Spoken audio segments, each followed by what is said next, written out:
Welcome to Quiet Scare, where horror doesn't scream, it whispers. Real documented experiences, carefully adapted into sleep-friendly narration. Sophisticated storytelling meets documentary truth, so the core stays intact and the atmosphere lingers. Quick note, please like and subscribe, and tap the bell for new episodes. There are no more than 3 ads in the first 15 minutes. After that, uninterrupted listening. Curated accounts, elevated with literary craft for sophisticated listeners. Sleep well and dream dark.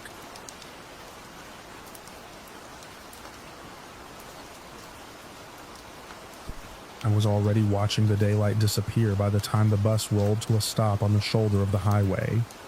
We had been driving for hours between 2 cities that were far enough apart that there wasn't much outside the windows except fields, scattered trees, and the occasional exit sign. I remember checking my phone and seeing it was just after 7 p.m. I figured it would be a short delay. Instead, the driver announced there was a mechanical problem that couldn't be fixed on the roadside, and that everyone would have to find another way home. Most of the passengers immediately started calling family or arranging rides. I didn't have that option. I was still a minor, traveling alone after spending a weekend visiting relatives. My parents lived too far away to reach me quickly, and the next scheduled bus wasn't until much later. My mom managed to reach a roadside transportation company that agreed to send someone to pick me up, but they warned it could take close to an hour. That hour felt longer than the entire trip. The bus driver stayed with the vehicle while people slowly disappeared one by one. Some climbed into cars that arrived for them, others caught rides with friends. Eventually, there were only a handful of us left standing near the broken bus, while traffic rushed past in the fading light. When the last adult passenger finally left, it was just me and the driver waiting. The roadside assistance vehicle arrived a little before 8. It wasn't a tow truck like I expected. It was an older SUV with faded company lettering on the doors. The driver stepped out, confirmed my name, and told the bus driver he had been asked to take me to the nearest transit station where my parents could meet me.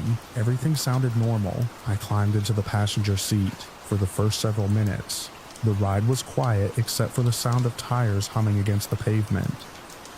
I kept looking out the window, recognizing almost nothing outside because we were on a stretch of highway surrounded by darkness. Then he asked how old I was. I answered without thinking. He nodded slowly before asking if I traveled alone often. I told him it was my first time. Another pause. Then he asked if my parents usually let me go places by myself. Something about the way he asked made me hesitate. It wasn't casual curiosity.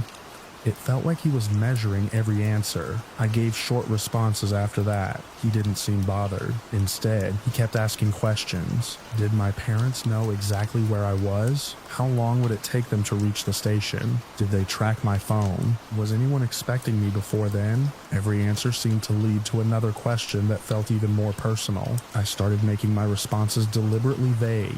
He noticed. You don't trust people much, do you? I forced a small laugh that didn't sound convincing even to me. Outside, the highway stretched into darkness with almost no other vehicles around us. He started talking about his job. At first it sounded ordinary. He mentioned late-night calls, long drives, difficult customers. Then the stories became stranger. He described picking people up in isolated places where they had been stranded for hours. He talked about arguments that had happened inside his vehicle. He mentioned passengers who cried, passengers who panicked, passengers who thought he was taking the wrong road. Every story ended with a smile that never reached his eyes. I wasn't sure whether any of it was true. I kept checking the map on my phone. The blue line still followed the highway toward the station, but my signal kept dropping in and out. He noticed me looking. You checking to make sure I'm not kidnapping you? He laughed. I didn't. He kept driving. A few minutes later, he reached toward the center console. For a second, I thought he was grabbing a drink. Instead, he pulled out a folding knife. My entire body tightened. He turned it over in his hand while continuing to watch the road. It wasn't pointed at me. He wasn't waving it around. He simply opened the blade with practiced ease. The clicking sound seemed incredibly loud inside the vehicle. He used it to slice open the plastic wrapping around a snack. Then he left it open, still holding it, still talking. He said some customers acted unpredictable. Some became aggressive. He said he always liked having something nearby just in case. The knife rested loosely in one hand while he drove with the other. I stared straight ahead. Every mile marker seemed to take forever to appear. He glanced toward me. "You're awfully quiet." I muttered something about being tired. He smiled again. "I've had passengers who talked a lot more." He began describing one man who supposedly wouldn't stop asking questions during a trip. According to him, the passenger became convinced they were being driven somewhere else. He laughed while telling the story. I couldn't tell if he expected me to laugh too. I didn't. He looked back at the road. "You know," he said after another long silence, "people always assume the worst." The knife clicked shut. He placed it back into the console. I should have felt relieved. Instead, I felt even more aware that he had chosen exactly when to put it away. The highway remained almost empty. Every exit sign looked the same. I considered texting my mom, but I worried that if he noticed, he might ask more questions. Instead, I quietly shared my location while pretending to adjust the brightness on my phone. The message took several tries before it finally sent. I slipped the phone into my pocket. The driver started talking again.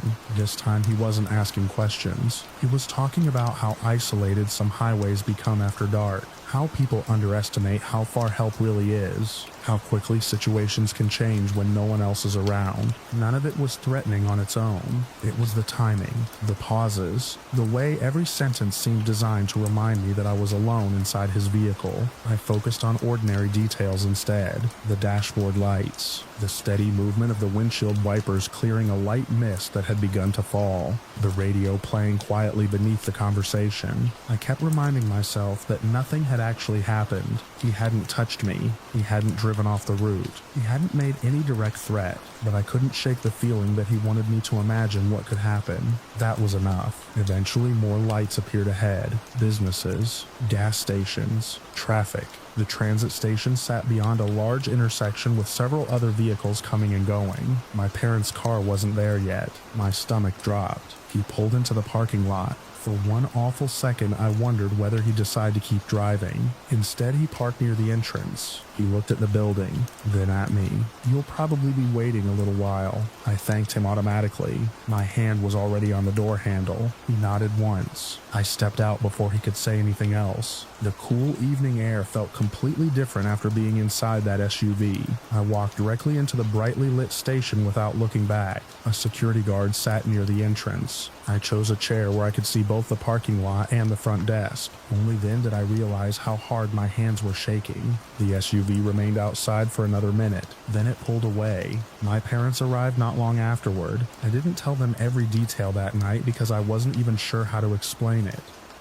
Nothing obvious had happened. There wasn't a crime to report or a clear accusation to make. It was simply an hour of carefully chosen questions, uncomfortable stories, and one casually displayed knife that transformed an ordinary ride into something I still remember years later. Whenever people tell me to trust my instincts, I think about that drive. Sometimes fear doesn't come from what someone does. Sometimes it comes from the unmistakable feeling that another person knows exactly how vulnerable you are and wants you to keep thinking about it until the ride is over.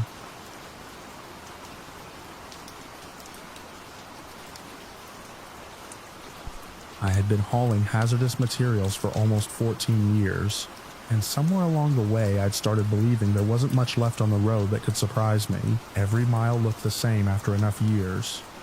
White lane markers stretched toward the horizon. Tractor trailers drifted past with familiar company logos. Families packed SUVs for vacations. Commuters hurried home without ever thinking about the 40 tons of steel sharing the highway beside them. The job teaches you patience. It teaches you that every impatient driver is a potential disaster. It teaches you that your worst day can start looking exactly like every other ordinary one. The morning of the crash wasn't memorable in any way. My pre-trip inspection was clean. The paperwork matched the load. My dispatcher joked that if I kept making deliveries on schedule, I'd put everyone else out of work. I laughed. If someone had told me that was the last time I'd ever laugh without hearing screaming in the back of my mind, I would have called them crazy. The highway was dry, traffic was steady, and visibility couldn't have been better. Perfect driving conditions, the kind investigators always describe when they're trying to explain why something made absolutely no sense. I was traveling in the right lane, keeping my speed exactly where it needed to be. My trailer was carrying hazardous chemicals that required special handling. Nothing explosive, despite what movies like to show, but dangerous enough that every decision behind the wheel mattered. You don't jerk the wheel. You don't slam the brakes unless there's absolutely no alternative, because 40 tons doesn't stop on command. I remember seeing the sedan before anyone else seemed to notice it. It was weaving through traffic several hundred yards ahead. At first, I figured the driver was distracted, maybe looking at a phone. Then it crossed into the median, not by accident, deliberately. It stayed there. Cars around it started braking. Some pulled onto the shoulder. I eased off the throttle, already creating more following distance because experience teaches you to expect the unexpected. The sedan corrected back into traffic for maybe 5 seconds. Then it turned again. This time it came completely across the median, straight into oncoming traffic, my side. I remember thinking, he's going the wrong way. That was my first thought. Not panic, just confusion. Wrong way drivers happen. Usually they're drunk. Usually they realize the mistake. Usually they try to correct it. This driver never did. He accelerated. Every vehicle ahead of me scattered. One pickup barely missed him by diving onto the shoulder. Another car spun into the grass, trying to avoid impact. I was too close. Too heavy, too committed. I hit the air horn. The sound echoed across the highway, long, continuous, the kind of horn blast that usually makes people wake up instantly. The sedan didn't move. If anything, it lined itself up with my truck, perfectly, like the driver had picked a target. Time stopped behaving normally. People always say that after traumatic events, I used to think it was exaggeration.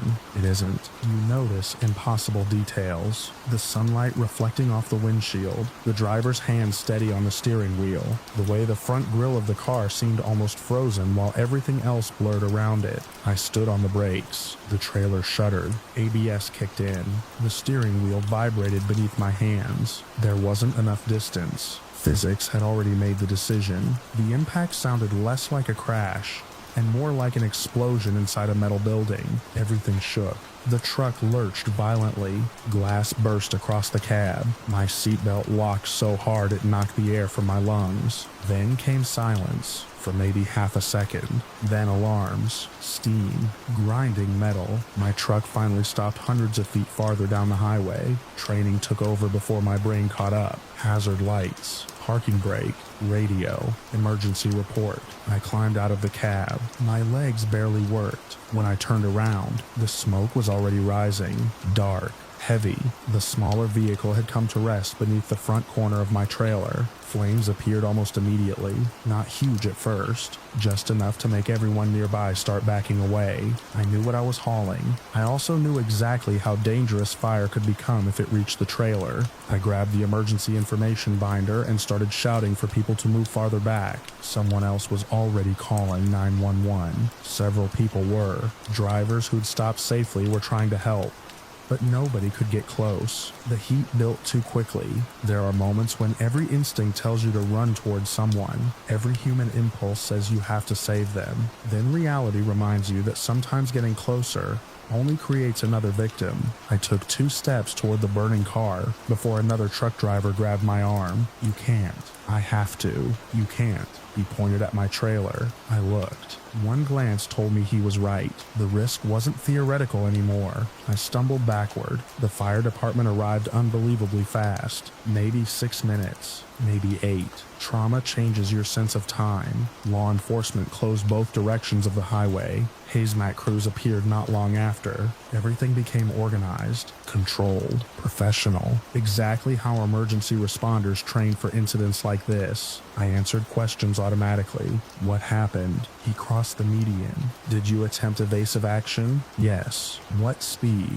I answered everything, mechanically, like someone reading instructions from a manual. One state trooper finally asked me something different. Did it look intentional? I didn't answer immediately, because saying yes out loud somehow made it more real. Finally, yes, he nodded once, like he'd already reached the same conclusion.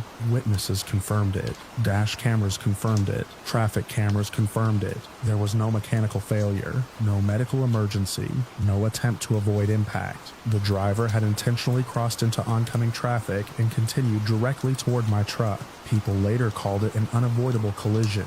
Investigators used that exact phrase, unavoidable. It's supposed to help. It doesn't. Because your brain keeps trying to invent impossible alternatives. Maybe if I'd been 5 seconds earlier, maybe if I'd stopped for coffee, maybe if I'd changed lanes, maybe, those thoughts become permanent roommates. My company placed me on leave immediately.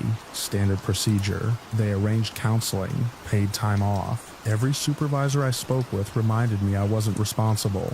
I appreciated every one of them. None of it mattered after dark. Sleep became impossible. Every time I closed my eyes, the sedan crossed the median again. Every dream ended exactly one way. Sometimes I woke before impact. Sometimes I didn't. Loud horns made my heart race. The smell of overheated brakes made me physically sick. Even sitting in the passenger seat of my wife's car became difficult. She started driving different routes because highways triggered panic attacks. Our kids noticed before we admitted anything was wrong. My daughter once asked why I flinched every time another car drifted slightly within its lane. I couldn't explain it. How do you tell a child that your brain has stopped trusting the road? Months passed. The official investigation concluded. Every report reached the same conclusion. Nothing I did could have prevented it. The unstable driver had deliberately created a situation with no escape. Case closed. Life wasn't. Eventually I returned to driving. Bills don't disappear because your memories won't cooperate. The first day back, I parked at the end of the yard for nearly 40 minutes before starting the engine. My hands wouldn't stop shaking. I almost quit. Almost. Then I remembered something another driver told me after the crash. If you let one person's choice take the road away from you, they get to keep hurting you. I still think about those words. Some days they help. Some days they don't. Even now, years later, every vehicle approaching in the opposite direction gets my full attention.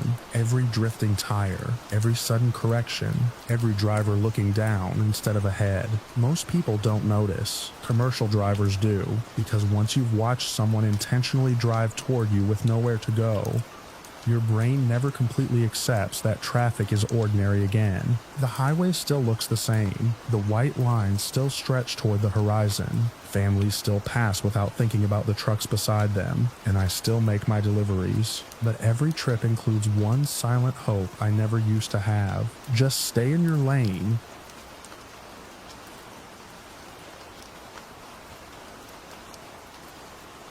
I've driven freight across enough borders to know that trouble usually announces itself long before it arrives. A missing stamp, a suspicious customs officer, a road closed without warning. The trouble that found me never gave me that chance. I was hauling a refrigerated trailer full of packaged food through a country that had descended into civil unrest only weeks earlier.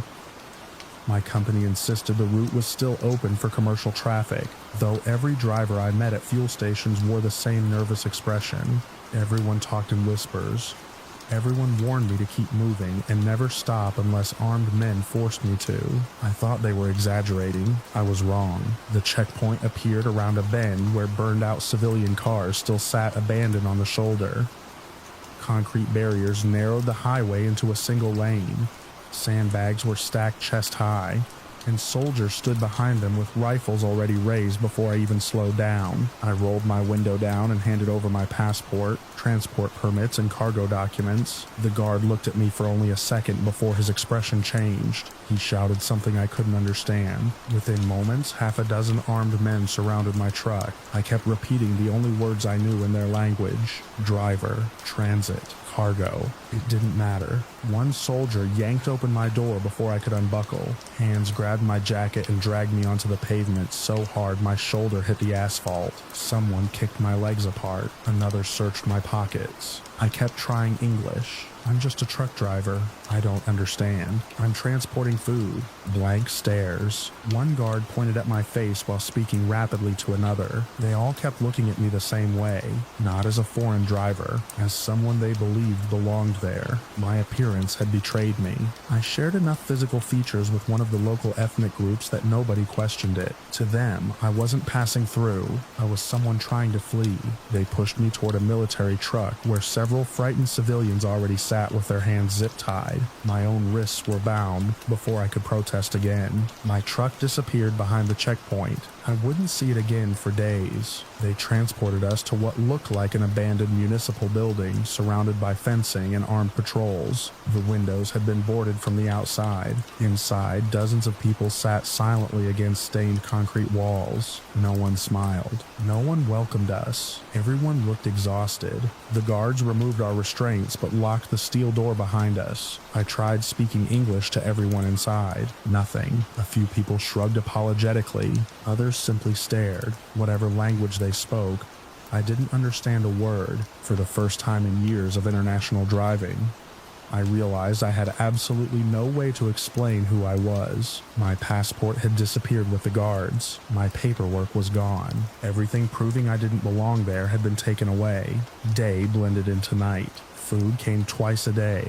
Bread, water, sometimes soup, sometimes nothing warm at all. Every few hours, guards entered and called several names. Those people left. Some returned hours later looking shaken. Some never came back. No one explained anything. I stopped trying to ask questions. Every failed attempt only frustrated the guards. Once I pointed toward myself and mimed driving a truck. The guard frowned, shoved me backward, and walked away. Another detainee gently lowered my hands. He understood what I was trying to do. He also understood it wasn't helping. The building grew colder after sunset. People slept sitting upright because there wasn't enough room to stretch out. Arguments occasionally erupted between detainees, but they burned out quickly. Everyone was conserving energy. On what I guessed was the third morning, I heard engines outside. More detainees arrived. One elderly man noticed me studying everyone's faces. He spoke softly. I recognized none of the words. I answered in English. His face fell. Then he slowly shook his head. We sat there in silence. Language had become another locked door. Time lost all meaning. Without my phone, watch, or paperwork, I measured passing days by the number of meals. I worried constantly about my family, my employer, whether anyone even knew where I had disappeared. Truck drivers go silent sometimes. Breakdowns happen. Border delays happen. Who would assume I had vanished into detention? Then everything changed because of one person.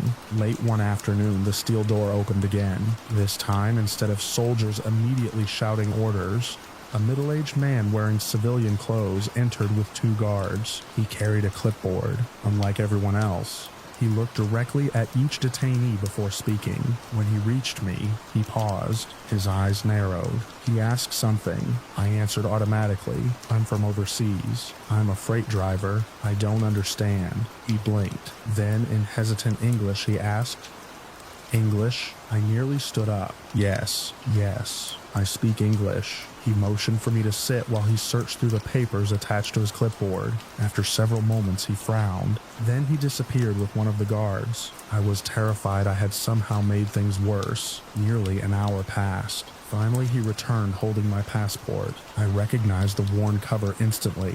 He opened it, compared the photograph to my face several times, then looked embarrassed. He asked where I had been traveling. I explained my route, my employer, the refrigerated cargo, everything. He listened without interrupting. When I finished, he sighed heavily. They think, he began, searching for words. They think you local. He tapped the passport. Wrong. He spoke with the guards for several minutes. Their expressions changed from suspicion to visible discomfort. One avoided looking at me altogether. The civilian handed me my passport. For the first time in days, something belonged to me again. He instructed me to gather my things. There weren't many. I hadn't arrived with anything except the clothes I was wearing. As I walked toward the door, I looked back at the people still sitting against the walls. Some watched silently. Others avoided eye contact. I wanted to say something, anything, but we still shared no language. Outside, daylight hurt my eyes. The intermediary escorted me across the compound to an administrative office where my transport documents had been stored. He apologized repeatedly for the misunderstanding. He explained that during the unrest, checkpoints had been detaining people whose appearance matched descriptions they had been given. My nationality had never been confirmed because no one present spoke enough English to understand me. and I couldn't explain myself in their language. Everything had spiraled from that single failure to communicate. Hours later, they drove me back to the highway. My truck was still parked behind the checkpoint. The refrigeration unit had long since shut down. The cargo was spoiled. Compared to everything else, it didn't matter. The intermediary handed me my keys before shaking my hand. "I am sorry," he said one last time. I believed he meant it. When I finally crossed the border into the next country, the customs officer asked why I looked so exhausted. I considered explaining. Instead, I simply handed him my passport and waited while he studied it. Watching someone carefully verify my identity had never felt so reassuring. Even now, every time I approach an armed checkpoint anywhere in the world, I remember how quickly a face can become evidence against you when no one understands your words, and how my life was saved because one stranger decided to read the passport everyone else had ignored.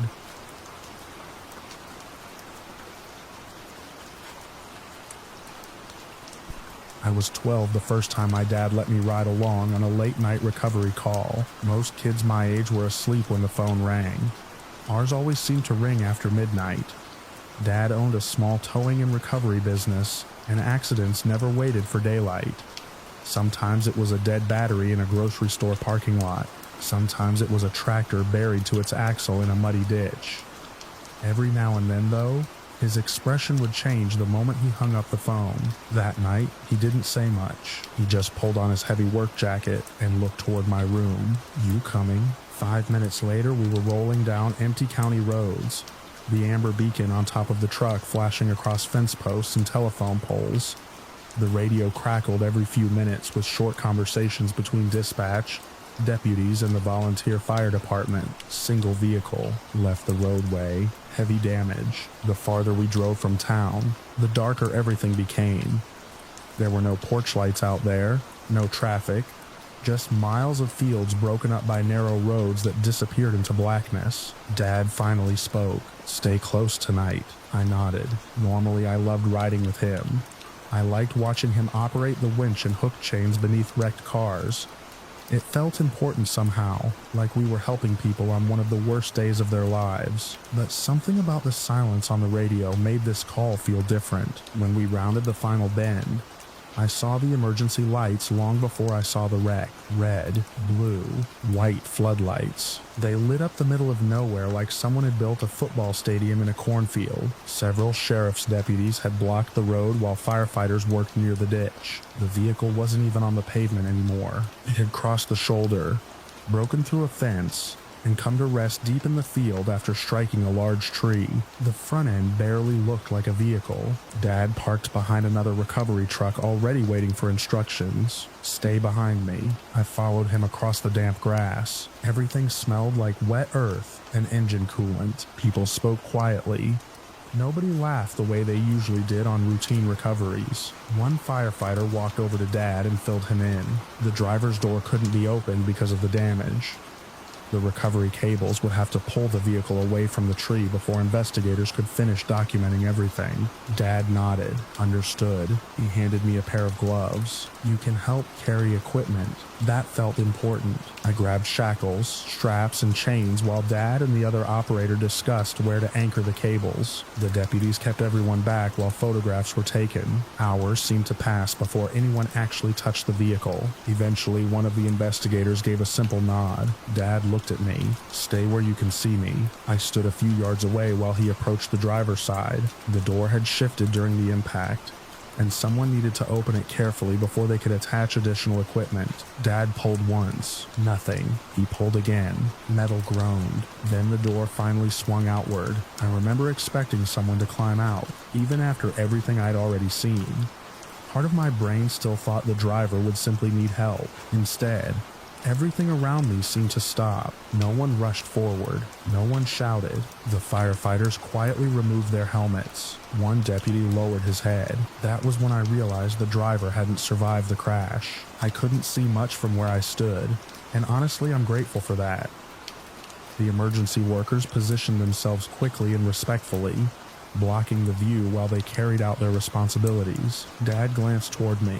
He didn't wave. He didn't smile. He simply gave me a look that said he knew I understood. I looked down at my boots until someone gently told me it was okay to help again. There was still work to do.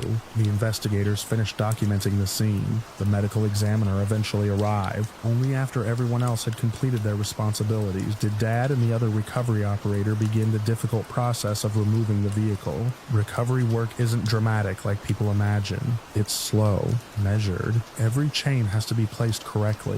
Every cable inspected, every movement planned before the winch ever begins pulling. For the next several hours I carried hooks, gathered straps and coiled cables while the wreck was carefully brought back toward the roadway. The eastern sky slowly turned gray. Birds began singing from somewhere beyond the fields. Morning arrived while the flashing emergency lights were still reflecting off the wet grass. Once the vehicle was finally loaded onto the flatbed, the deputies reopened the road.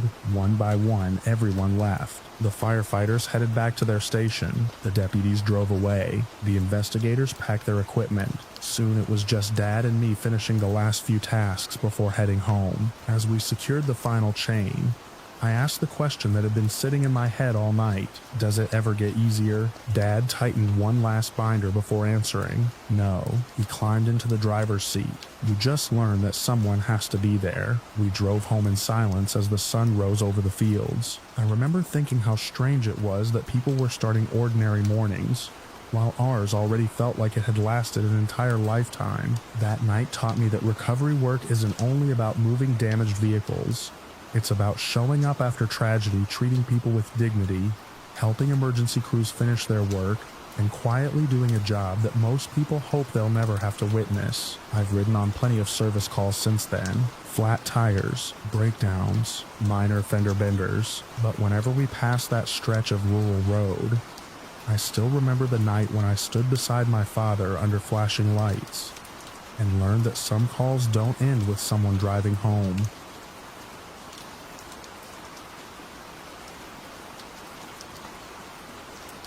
I never expected a routine delivery schedule to become the one incident at work that changed how I looked at outside contractors forever. I've worked as a cargo receiver at a large industrial processing plant for years.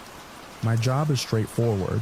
I verify incoming shipments, inspect paperwork, coordinate unloading, and make sure every truck entering our yard follows company procedures. Most days blur together because every driver is in a hurry. Every load is on a schedule, and everyone just wants to get back on the road. You get used to seeing the same companies over and over. Some drivers become familiar faces. They'll joke around for a minute while paperwork is being processed, then disappear until next month. Others barely speak. Then there are the ones everyone quietly hopes don't show up. This particular driver arrived just before lunch on a Tuesday. I'd never seen him before, but the company logo on the tractor belonged to one of our regular transportation contractors. Everything started normally enough. He checked in at the gate, security verified his credentials, and he was directed to receiving where I handled incoming freight. The moment he stepped into my office window, I got a bad feeling. It wasn't something dramatic, just the way he stared. Most drivers look at the paperwork or the dock schedule. He looked directly at me for several seconds before saying anything. When I asked for his bills of lading, he smiled in a way that immediately made me uncomfortable. Instead of handing me the paperwork, he started making comments about my appearance. At first I ignored it. Unfortunately, that's something many women working in industrial environments learn to do.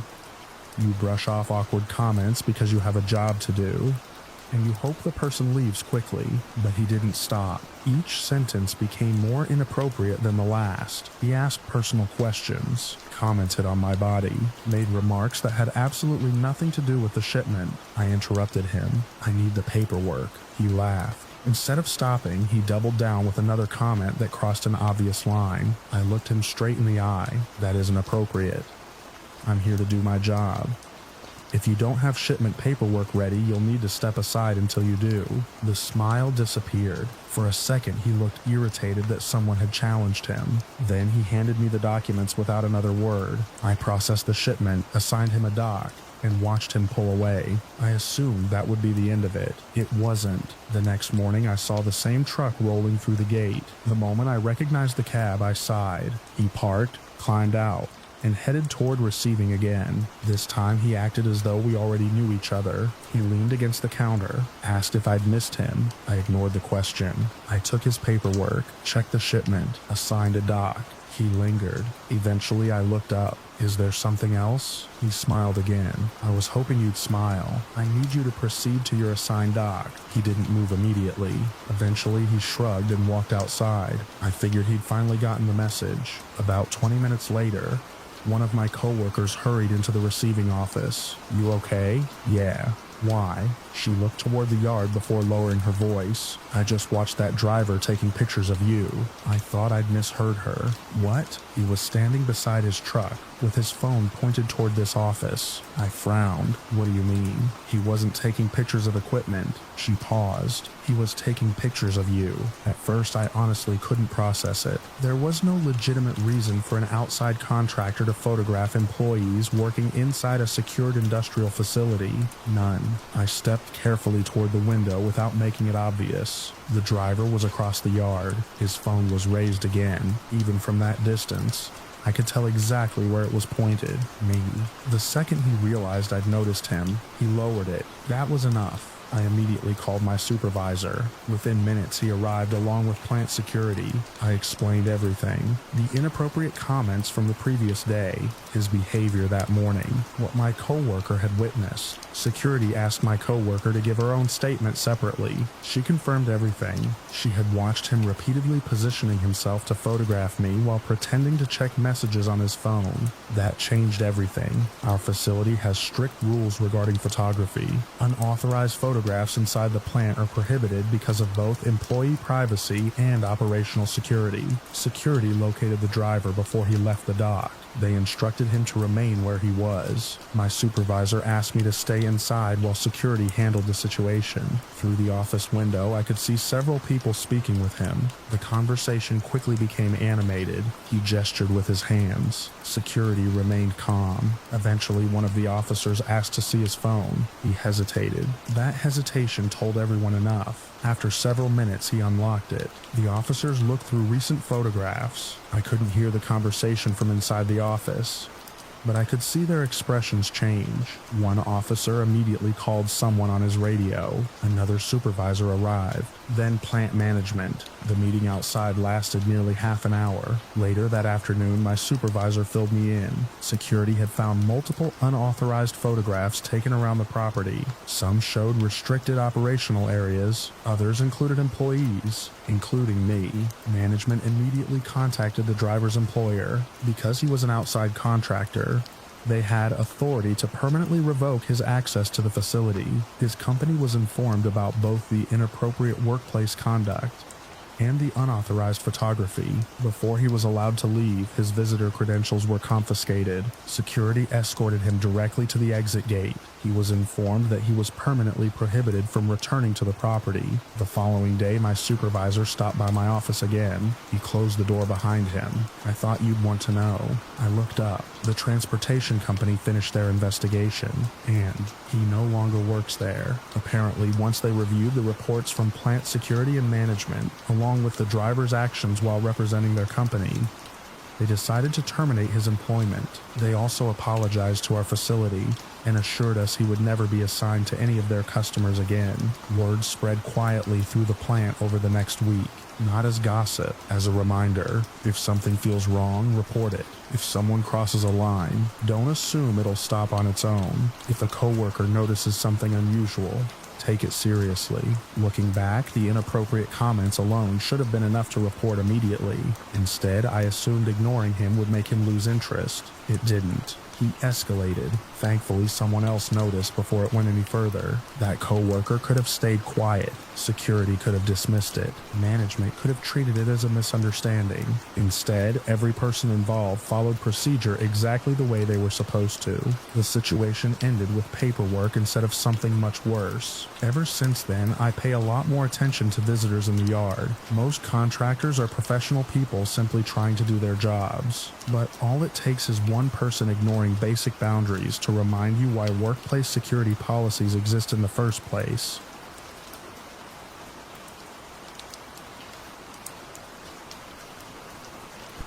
I learned something about hitchhiking before I turned 20, and it had nothing to do with strangers being dangerous because they were strangers.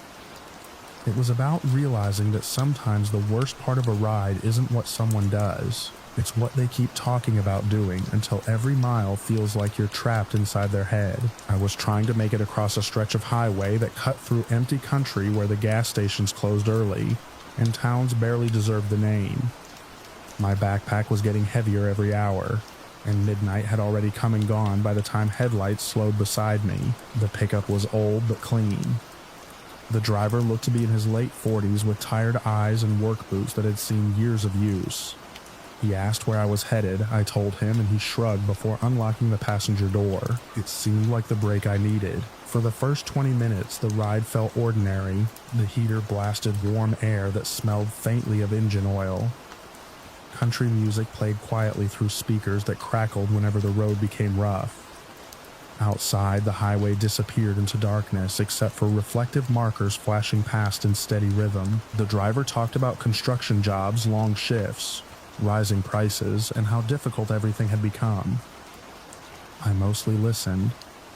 I didn't have much to contribute, and I was grateful not to be walking through the cold anymore. Eventually, the conversation shifted. He started talking about crime. At first, it sounded like the kind of discussion people have every day.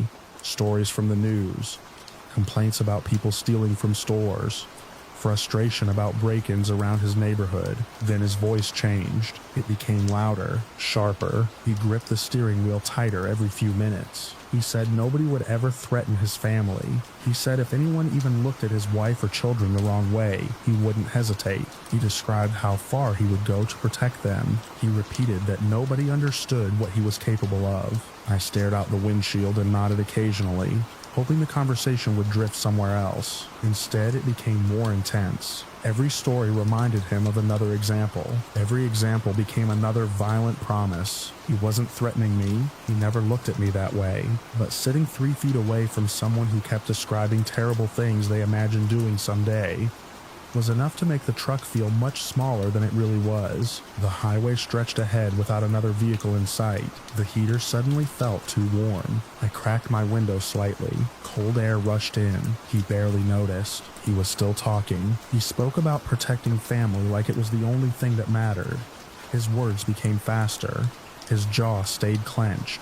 Every few minutes, he slapped the steering wheel for emphasis before immediately grabbing it again. I began watching the speedometer instead of the road. It crept higher, not dramatically, just enough that I noticed. Every time he got worked up, the truck gained another few miles per hour before settling back down. I realized I was calculating how quickly I could grab my backpack if I needed to leave. That thought scared me more than anything he'd actually said. I kept telling myself I was overreacting.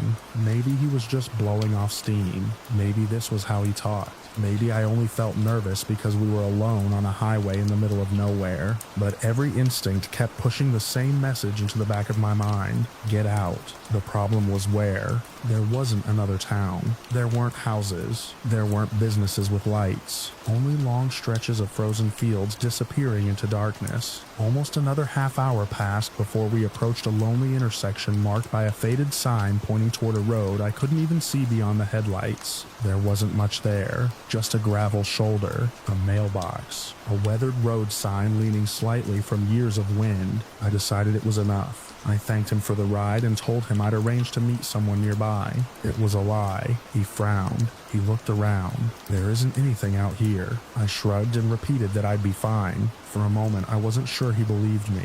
He kept driving another 100 yards before slowing. The truck rolled onto the shoulder. I climbed out as quickly as I could. He watched me through the passenger window. I thanked him again. He nodded once before pulling back onto the highway. The red taillights became smaller. Then they disappeared completely. Only after the engine noise faded did I realize how quiet everything really was. The cold hit immediately. Without the truck's heater, the temperature felt brutal. The wind swept across open fields without anything to block it. My breath drifted into the darkness and pale clouds. I adjusted my backpack and looked in every direction. Nothing. The intersection wasn't really an intersection. It was just another road vanishing into blackness. No houses, no lights, no traffic. I suddenly understood that I'd traded one uncomfortable situation for another. At least now I was alone. That comfort lasted about 5 minutes. Standing beside an isolated highway in the middle of the night isn't peaceful for very long. Every distant sound becomes something you can't identify. Wind brushing dry grass, metal signs vibrating, the occasional creak from power lines. I kept walking along the shoulder because standing still only made the silence feel heavier. Time moved strangely. It felt like hours. It was probably much less. Then I noticed another pair of headlights far behind me. I stepped farther from the road. Part of me wanted to wave. Another part wanted the vehicle to keep going. The lights slowed. The larger truck eased onto the shoulder several yards ahead. The driver rolled down his window. He looked older than the first man. Gray hair, heavy coat, calm expression. He simply asked whether I needed a ride. I hesitated.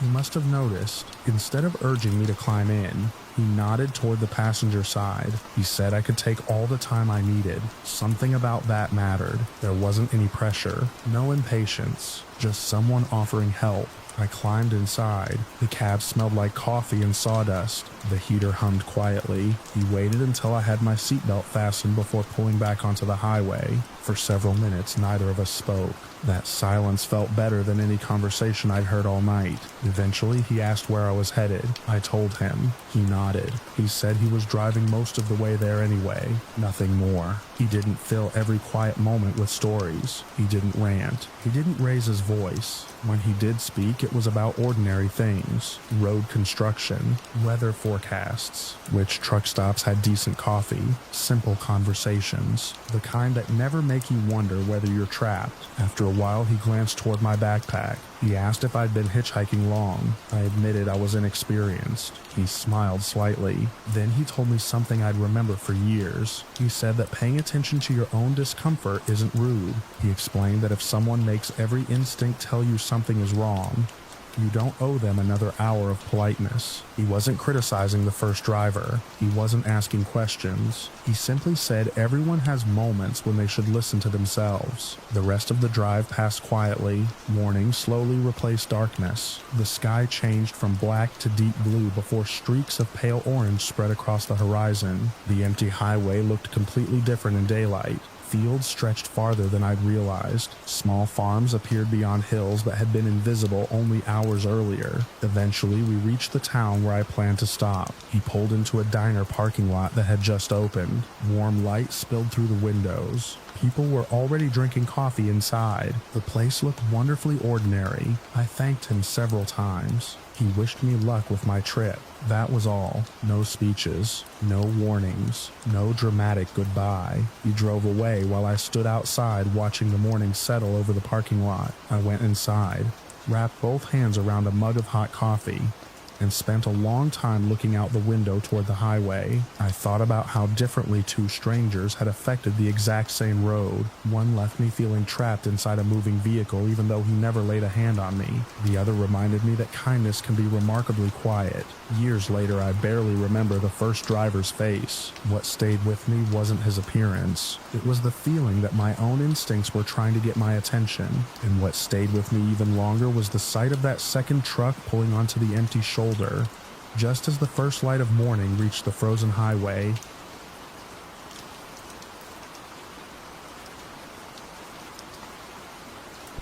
I spend most of my time making sure other people do their jobs correctly. That is what corporate supervisors are paid for.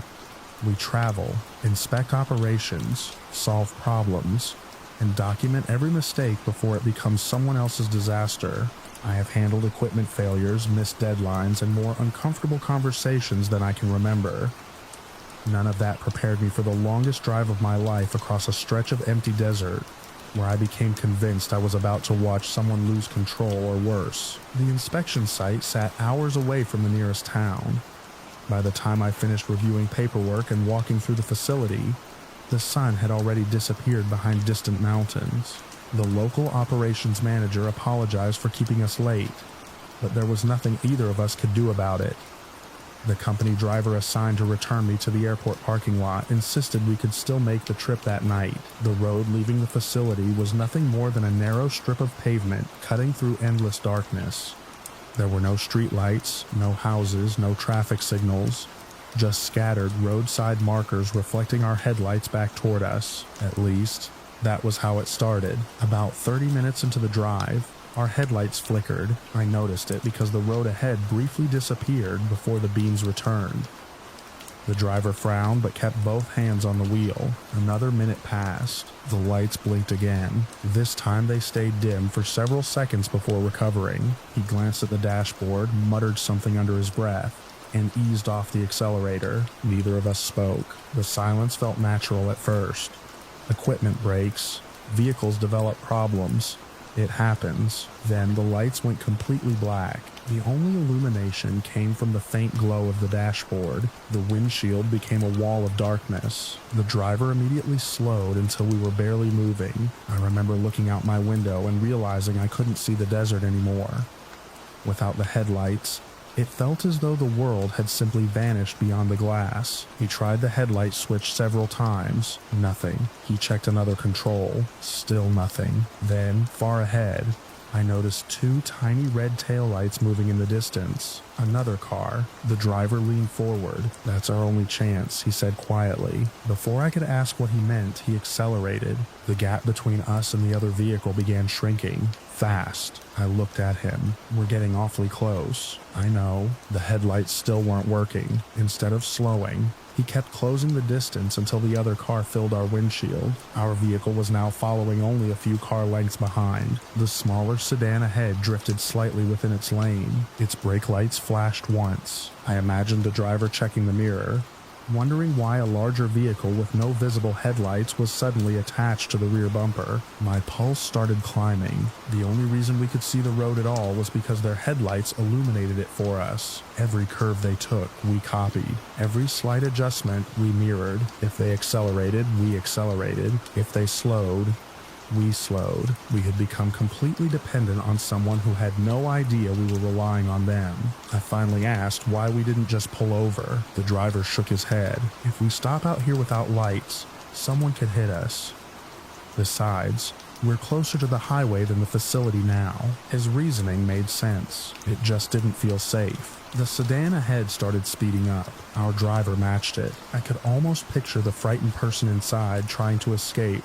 What probably looked like an aggressive vehicle chasing them across an empty desert road. The brake lights flashed again. This time they stayed on longer. Our driver eased back only slightly before moving forward again. "We can't lose them." The words settled heavily inside the cab. For several miles, we continued this strange procession through complete darkness. No radio, no conversation, just tires humming against pavement and another family's headlights acting as ours. Then everything became worse. Without warning, the driver reached behind his seat. I assumed he was grabbing a flashlight. Instead, he pulled out a large knife. Not a pocket knife, not a small utility blade. A long, heavy knife with a broad metal blade that caught what little light filtered through the windshield. Every muscle in my body tightened. For one impossible second, I forgot about the electrical failure, forgot about the darkness, forgot about the road. All I saw was that blade. He laid it across his lap while still steering with one hand. My mind immediately filled the silence with explanations that grew darker by the second. We were alone, miles from anyone. No phone signal, no witnesses. The sedan ahead continued pulling us through the night. The knife rested inches away. I shifted slightly toward my door without making it obvious. The driver noticed. He didn't look at me. Instead, he watched the road. "I need you to keep watching them," he said. I barely heard him. My attention remained fixed on the knife. Every bump in the pavement made it rattle softly against the console. I considered whether I could open the passenger door if I had to, at highway speed. That would probably kill me. Staying inside suddenly didn't feel much better. The driver carefully rested the steering wheel against his forearm. Then he picked up the knife. I froze. He reached underneath the dashboard. The blade disappeared beneath the steering column. A sharp metallic scraping echoed through the cabin. He wasn't raising the knife toward me. He was digging around inside the lower dash. I stared in confusion. Another scraping sound, then a louder pop. He shifted the blade again. almost using it like a pry bar. The vehicle bounced over rough pavement while he worked. I wanted to tell him to stop, to use both hands, to focus on driving. Instead, I remained silent because I was too busy trying to understand what I was seeing. He twisted the knife sideways. There was a crack. A shower of tiny sparks flashed beneath the dashboard. For one terrifying instant, I thought he had made everything worse. Then both headlights exploded back to life. Bright white beams flooded the road ahead. The desert returned. The lane markings reappeared. Everything beyond the windshield suddenly existed again. The driver immediately backed away from the sedan. A long, safe distance opened between us. The smaller car accelerated hard and disappeared into the darkness ahead without looking back. I couldn't blame them. If our positions had been reversed, I would have done exactly the same thing. The driver exhaled for what felt like the first time in several minutes. He carefully placed the knife back behind his seat. Only then did he explain. The truck had developed the same electrical problem months earlier. One of the wiring connectors beneath the steering column had loosened enough that striking or pushing it into place restored the headlights temporarily. Normally, he carried a long screwdriver for exactly that purpose. Someone at the facility had borrowed it earlier that week and forgotten to return it. The knife had been the only tool long enough to reach the connector through the narrow opening. I stared at the dashboard where he had been working. The explanation fit everything I had just witnessed. It also made me realize how completely my imagination had outrun reality. He admitted following the sedan had probably frightened the other driver. There simply hadn't been another option once the lights failed. Driving blind across an unlit desert would have been reckless. Stopping in the travel lane without any lighting could have been even worse. Using another vehicle's headlights to guide us until he could safely reach the connector had been an ugly solution, but it had kept us moving long enough to fix the problem. For the rest of the drive, the headlights stayed on. Neither of us spoke much. The tension had drained away, replaced by the strange exhaustion that follows an intense burst of fear. When the glow of the first gas station finally appeared on the horizon, it felt brighter than any city skyline I had ever seen.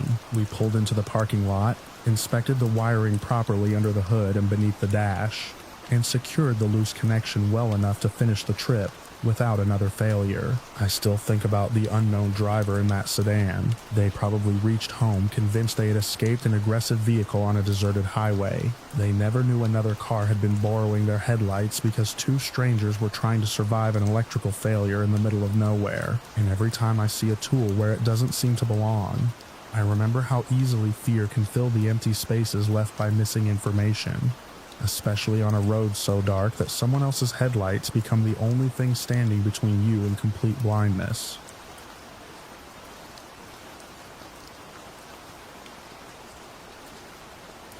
I've spent enough nights alone on highways to know that your mind starts inventing things after a few hundred empty miles.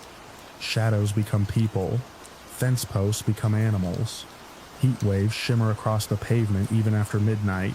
I built a career hauling freight across states because I learned early that panic causes more accidents than anything waiting in the dark. That belief stayed with me until one drive changed every habit I'd built over nearly 2 decades behind the wheel. The route cut across a long stretch of rural plains where the road stayed almost perfectly straight for miles at a time. There were no towns for over an hour in either direction, only scattered windmills, abandoned farm entrances, and endless fields fading into darkness beneath a moon hidden behind thick clouds. Traffic had disappeared sometime after 11. The only sound inside the cab was the steady hum of the tires and the soft hiss of the air conditioning. I remember checking my mirrors because I'd gone nearly 40 minutes without seeing another vehicle. Nothing. The highway behind me looked completely empty. A few minutes later, headlights appeared in the distance. That wasn't unusual. Someone was simply driving faster than I was. I stayed in my lane and watched the lights grow brighter. Eventually, an old sedan pulled into the passing lane. Even before it reached my door, something felt wrong about it. The car looked decades old, with faded paint that might once have been blue. Rust covered the lower panels. One headlight appeared noticeably dimmer than the other. and the rear bumper hung crooked as though it had survived several collisions. It eased past me far slower than most vehicles do when overtaking a truck. As it reached my window, I glanced over. Every passenger was staring directly at me, not glancing, not looking through the windshield. Every face had turned toward my truck. The driver, the front passenger, two people in the back. None of them blinked. None of them looked frightened. They simply watched me pass with expressions so empty they almost looked rehearsed. I nodded automatically, expecting at least one of them to acknowledge me. Nothing changed. The sedan eventually completed the pass and disappeared ahead. I figured they were just strange people. 5 minutes later, the taillights vanished over a gentle rise. I kept driving. About 20 minutes passed without seeing another vehicle. Then headlights appeared behind me again. I checked both mirrors. Same spacing, same speed. The approaching vehicle moved into the passing lane. As it drew closer, my stomach tightened. The crooked rear bumper, the faded paint, the dim left headlight, the exact same sedan. There hadn't been a single side road, no turnaround, no exits. Nothing that could have allowed that car to get behind me again. I even glanced at the GPS mounted beside my steering wheel. The map showed exactly what I already knew. One uninterrupted highway stretching through empty plains. The sedan pulled alongside. Again, every passenger faced me. Again, nobody blinked. The driver never looked at the road. I watched his eyes. They remained fixed on me while the car somehow maintained a perfectly straight path. The vehicle passed. The same crooked bumper drifted ahead. The same dim taillight disappeared into darkness. I actually laughed once it was gone. Not because anything seemed funny, because my brain insisted there had to be some explanation. Maybe I had stopped paying attention. Maybe another identical car existed. Maybe exhaustion was making details blur together. I rolled down my window for fresh air. Cold wind rushed into the cab. The night smelled damp, with freshly turned soil drifting in from the fields. I told myself to stay focused. Half an hour later, I rounded a gradual bend. Something enormous crossed the road ahead. My headlights only caught it for a second. A silhouette, far taller than any person, long limbs, moving with impossible speed. One instant it occupied the lane, the next it disappeared into darkness beyond the shoulder. I hit the brakes instinctively. Nothing remained. No animal, no person, no movement in the grass. I slowed to a crawl. The road stretched empty beneath the beams. If it had been a deer, I should have seen reflective eyes. If it had been livestock, there should have been fencing nearby. There was nothing. Eventually, I continued. Every muscle in my shoulders stayed tight. The highway became quieter than before. Even the wind seemed to fade. Several miles later, another shape crossed. This one appeared farther away, still impossibly large. It covered the width of both lanes in only a moment before vanishing into darkness beyond my lights. I never saw details, only motion. Huge, fast, silent. The worst part wasn't seeing them. It was never knowing where they'd gone. The fields remained completely still afterward. I kept expecting one to step back onto the pavement. None ever did. Another 20 minutes passed. Headlights appeared behind me again. I actually whispered no before checking the mirror. The sedan approached exactly as before. Same faded paint. Same dent above the rear wheel. Same damaged bumper. Same dim headlight. I felt cold despite the heater running. There was nowhere that car could have come from. No crossroads. No hidden service roads. Nothing. It moved alongside. Every passenger looked directly into my cab. The driver still faced me instead of the road.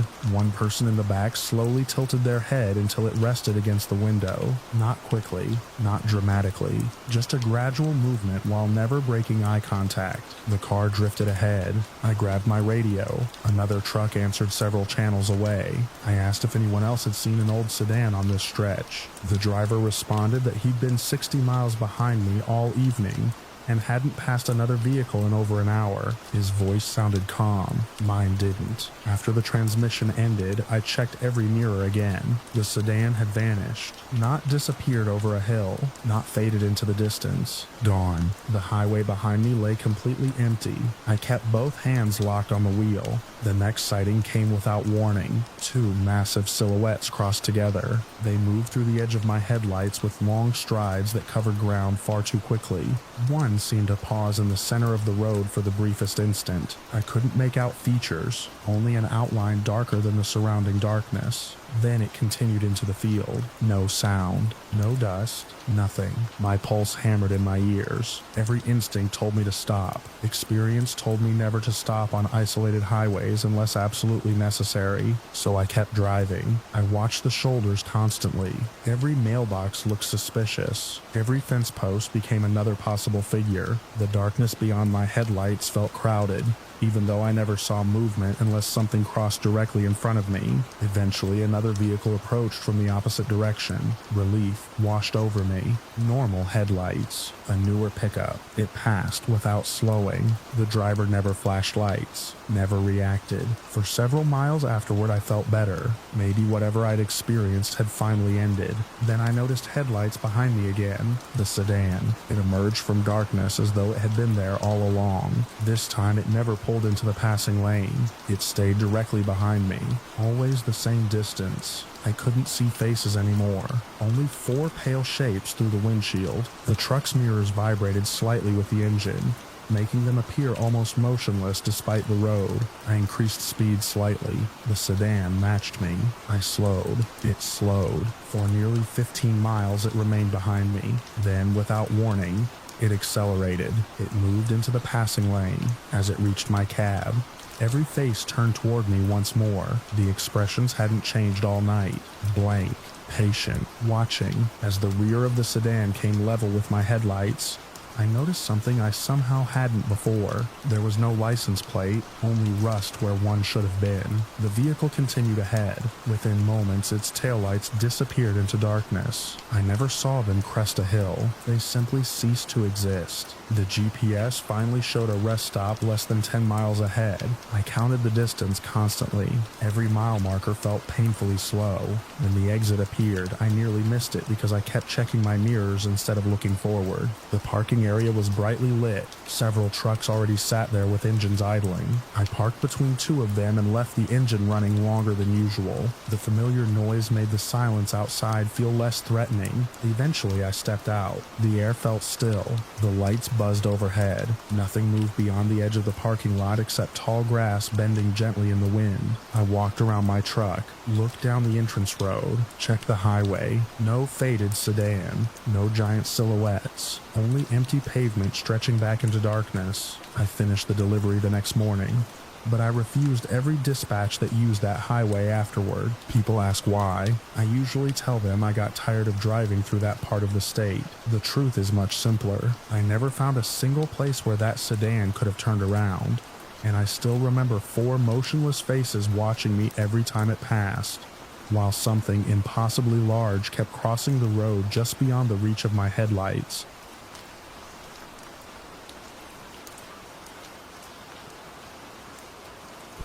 I've been driving commercial freight routes for most of my adult life, and after enough years behind the wheel, you get pretty good at spotting trouble before it finds you.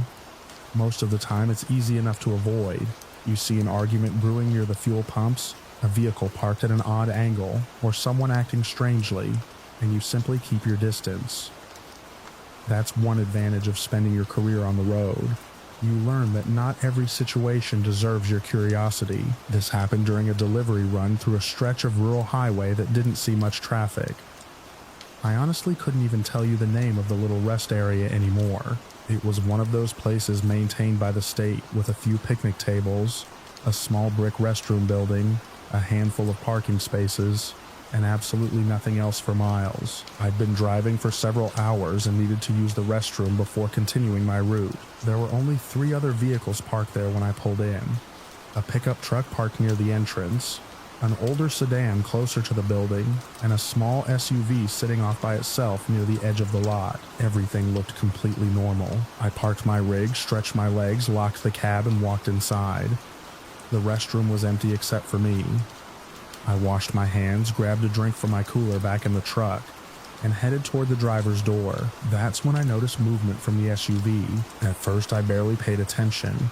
I assumed someone had just gotten out to stretch after a long drive. something every traveler does eventually. Then my brain caught up with what I was actually seeing. The driver had stepped completely out of the vehicle without a single piece of clothing on. For a second, I honestly wondered if I was somehow mistaken. Maybe the lighting was strange. Maybe they were wearing something skin-colored. Then they casually closed the driver's door and started walking around the SUV as if absolutely nothing about the situation was unusual. There wasn't any panic. There wasn't any rush. They weren't changing clothes or grabbing something from the trunk. They simply walked around the vehicle in full view of the parking lot like it was the most ordinary thing in the world. I froze for maybe 2 seconds trying to process what I was looking at. The person never acknowledged me. They weren't yelling. They weren't acting aggressive. They just continued circling the vehicle, checking something near one of the tires before walking toward the passenger side. That was enough for me. Whatever explanation existed, I didn't need to know it. I climbed into my truck as quickly as I could without making a scene, locked the doors, started the engine, and pulled straight out of the rest area. I didn't look back. The entire time I accelerated back onto the highway. I kept thinking there had to be some logical explanation, but none of them made much sense. If it had been a medical emergency, the person certainly didn't appear distressed. If they'd been changing clothes, they could have done it inside the vehicle, or at least behind an open door. Instead, they had simply gotten out and walked around in plain view. I've stopped at thousands of rest areas over the years. I've dealt with breakdowns, wildlife wandering through parking lots, suspicious people trying to sell random junk, and plenty of other strange encounters. But that's still the only time I've ever returned to my truck, looked up, and found someone casually walking around their own vehicle completely unclothed. I decided whatever was going on wasn't any of my business, and the safest choice was simply to leave.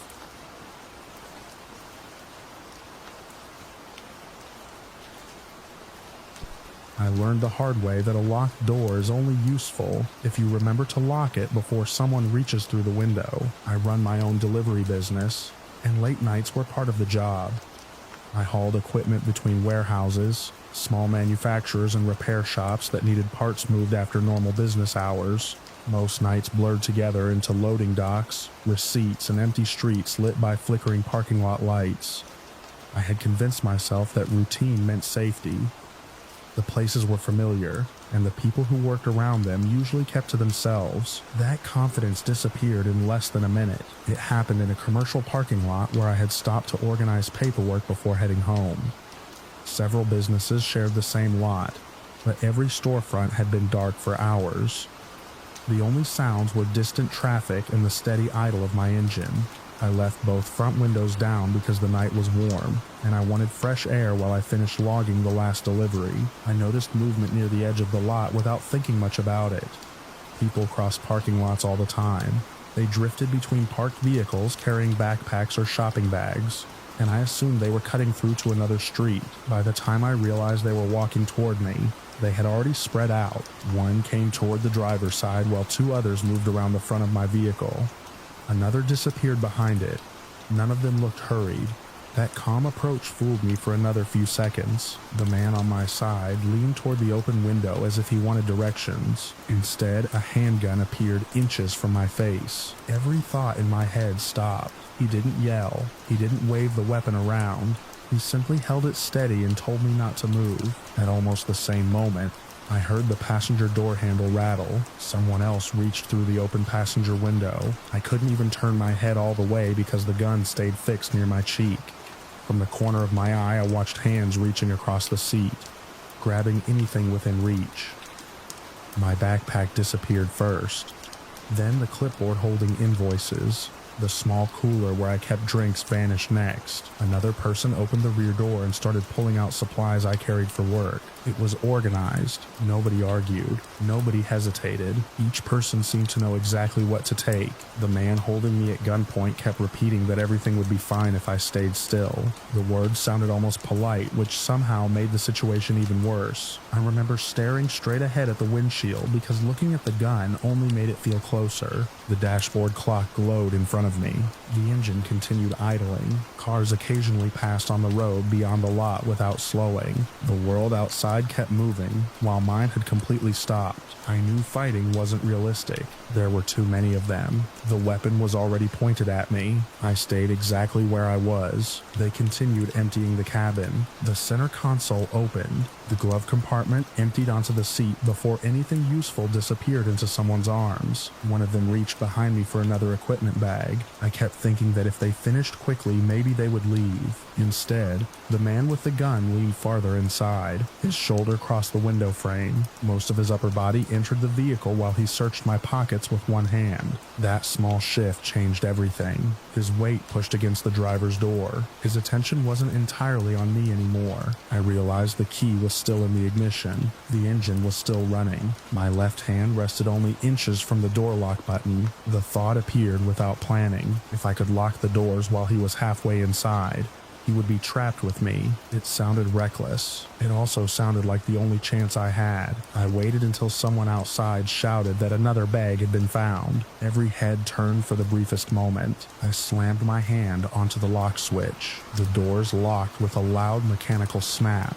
The man holding the gun looked confused for a fraction of a second before realizing his body was trapped inside the cabin. I hit the horn. The sound exploded through the empty parking lot. I kept my hand pressed against it. The horn blared continuously. The man jerked backward, trying to pull himself out through the window. But his awkward position slowed him down. He shouted for the others. Outside, everything changed instantly. The calm organization disappeared. The people grabbing my belongings dropped several items onto the pavement and started running. The man inside the vehicle finally twisted free enough to force himself back through the open window. His shoe caught on the door frame before he landed hard outside. He stumbled once. Then he ran. I never lifted my hand from the horn. It echoed between the warehouse buildings, bouncing off brick walls and metal loading docks until the entire lot seemed filled with one endless alarm. Lights came on inside one of the nearby buildings. A security vehicle turned into the lot from another entrance. I stayed locked inside. My hands shook so badly I struggled to reach my phone. When I finally managed to call emergency services, I could barely explain what had happened. I remember repeating the address several times because my voice refused to cooperate. The dispatcher kept telling me to stay inside the vehicle. That part was easy. I wasn't about to unlock anything.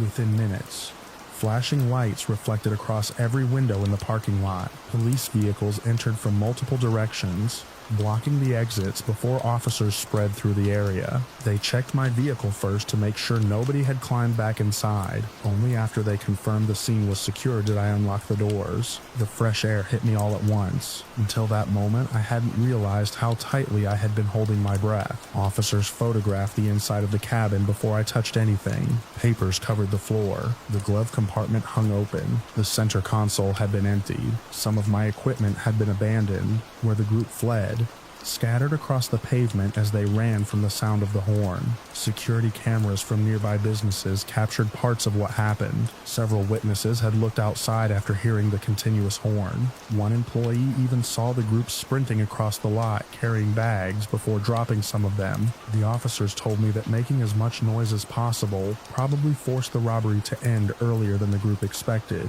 That didn't make me feel brave. It made me realize how close everything had come to ending differently.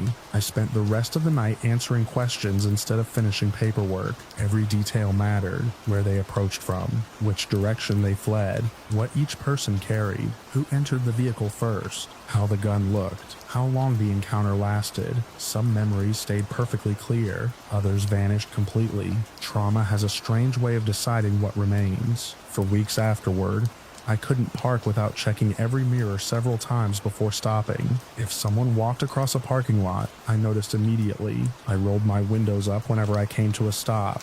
Even during the hottest nights, the habit has never gone away. People sometimes imagine robberies as loud explosions of panic from the very beginning. Mine wasn't like that. It began quietly, calm voices, slow movements, no running, no shouting. The danger arrived wearing the appearance of ordinary people crossing an ordinary parking lot. That is what still unsettles me. Not the weapon, not the stolen property, not even the memory of someone leaning through my window. It's remembering how normal everything looked only seconds before it wasn't, and how a simple press of a lock button and one endless blast of a vehicle horn became the thin line between staying trapped and watching them disappear into the night.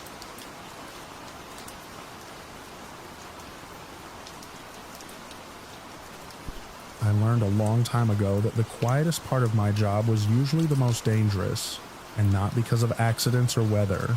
It was because there were stretches of the night where you could go hours without seeing another person, then suddenly find yourself sharing an empty place with someone you never should have met. I drive commercial transfers between distribution yards, and the schedule leaves long gaps while trailers are loaded or paperwork catches up. During those waits, getting a little sleep in the cab isn't unusual. I'd parked in an isolated gravel lot that sat behind an old warehouse complex surrounded by scrub brush and neglected fencing. It was still several hours before sunrise, and there wasn't another truck parked within sight. The engine was off to save fuel. The windows were cracked just enough to let fresh air inside because the night was cool. I leaned my seat back, set an alarm, and drifted off. Something pulled me awake before the alarm ever had a chance. At first, I couldn't place the sound. It came from somewhere outside my driver's side window, meowing, not once or twice, over and over. Long, drawn-out cries like a house cat demanding to be let inside. I stayed still. The lot had stray cats from time to time. Drivers tossed scraps out there, and they learned where food came from. I rubbed my eyes and listened. The meowing continued. It sounded close, too close. The sound wasn't moving around the truck the way an animal normally would. It stayed fixed in one place, almost level with my head. I reached for my phone to check the time. Just after 4 in the morning. The screen lit the cab enough for me to see my reflection in the window. Behind my reflection was a shape. Someone was standing inches from the glass. My heart lurched so hard I froze before I could even turn my head. The figure didn't move. The meowing stopped. Slowly I looked toward the window. A man stood there. He was tall enough that his shoulders filled most of the window. His clothes were filthy, hanging loose as if he'd been wearing them for days. His hair stuck out in uneven clumps, and his face was only partly visible in the darkness. He wasn't looking into the cab. He had his head tilted strangely toward the glass, almost like he was studying his own reflection. Then he opened his mouth. Another loud meow, not an imitation someone would make as a joke. He sounded like he believed he was a cat. Every instinct told me not to move. He shifted his weight. His fingers spread against the side of my truck. Then he dragged them lightly across the metal while making another drawn-out cry. The scraping echoed through the quiet lot. I reached down slowly and locked the doors, though I couldn't remember if they had already been locked. The click seemed impossibly loud. His eyes snapped toward mine. For several seconds we stared directly at each other. Then his posture changed. His shoulders rounded. He bent his knees. His hands curled toward his chest. He began licking the back of one hand with quick motions before rubbing it across his face. It wasn't playful. It wasn't someone trying to scare me. Everything about him suggested he had disappeared completely into whatever was happening inside his own mind. He crouched lower. His head twitched. Another meow escaped him. Then he scratched hard at the side of the driver's door. The sound of fingernails against paint made every muscle in my body tighten. I knew I couldn't stay there. Calling for help crossed my mind, but response times in that area weren't fast, and I had no interest in waiting inside a parked truck while someone outside grew more unpredictable. I slipped the key into the ignition as quietly as I could. The engine turned once, twice, then it started. The sudden vibration seemed to startle him. He sprang backward with surprising speed. For a second I thought the noise alone had scared him away. Instead he dropped onto all fours. He looked under the truck, then around it, then directly back at me. I released the parking brake and eased forward. The gravel crunched beneath the tires. He followed immediately, still crouched, still making those strange sounds. I kept the truck barely moving because the lot was uneven, full of potholes and loose rock. Driving too fast in the dark could have damaged the suspension or sent me into one of the drainage ditches. The man matched my pace. He stayed beside the driver's door. Sometimes he crouched low. Sometimes he stood upright. Every few seconds he made another exaggerated animal sound, not always a cat anymore. Sometimes it resembled a barking dog, then another meow, then something between the two. His movements changed with each noise. He hopped sideways. He darted ahead of the truck before jumping back toward the window again. I never lost sight of him. The headlights barely reached the far end of the lot, throwing long shadows across piles of broken pallets and abandoned equipment. I reached the exit road. Relief washed over me. Then the man suddenly sprinted. He wasn't running away. He was running beside me. For someone who had looked completely unsteady a minute earlier, he moved incredibly fast. His feet pounded through the gravel. He slapped both hands against the driver's door. The truck rocked slightly.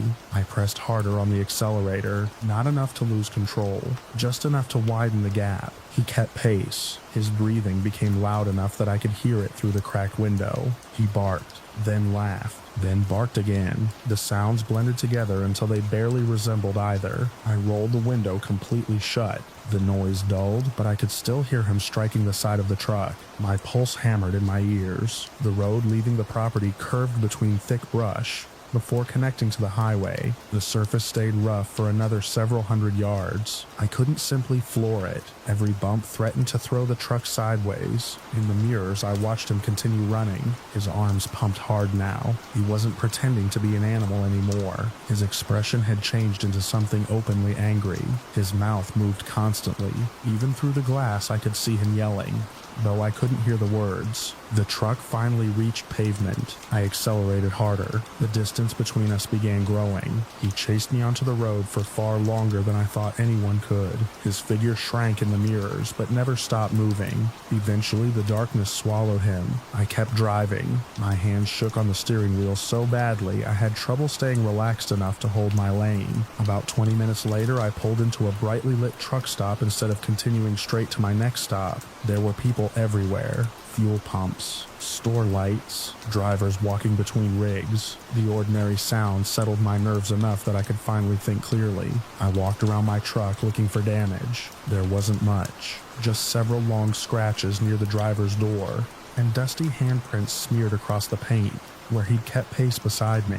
One older driver noticed me staring at them and asked what happened. I told him someone had chased my truck through the gravel lot. He looked toward the highway for a moment before simply telling me that I wasn't the first driver to leave that property in a hurry. He didn't elaborate. Neither did I. I finished the transfer that morning, but I never used that waiting lot again. There were other places to park, even if they added time to the route. Every now and then I still wake before dawn because I think I hear a cat outside my window.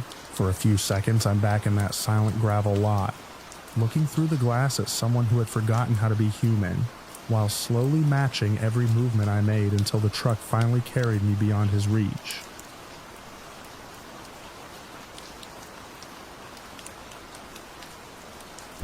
I have spent enough nights parked in forgotten places to know the difference between ordinary noises and the sounds that deserve my full attention. Wind has its own rhythm. Loose gravel has another. Animals announce themselves without meaning to.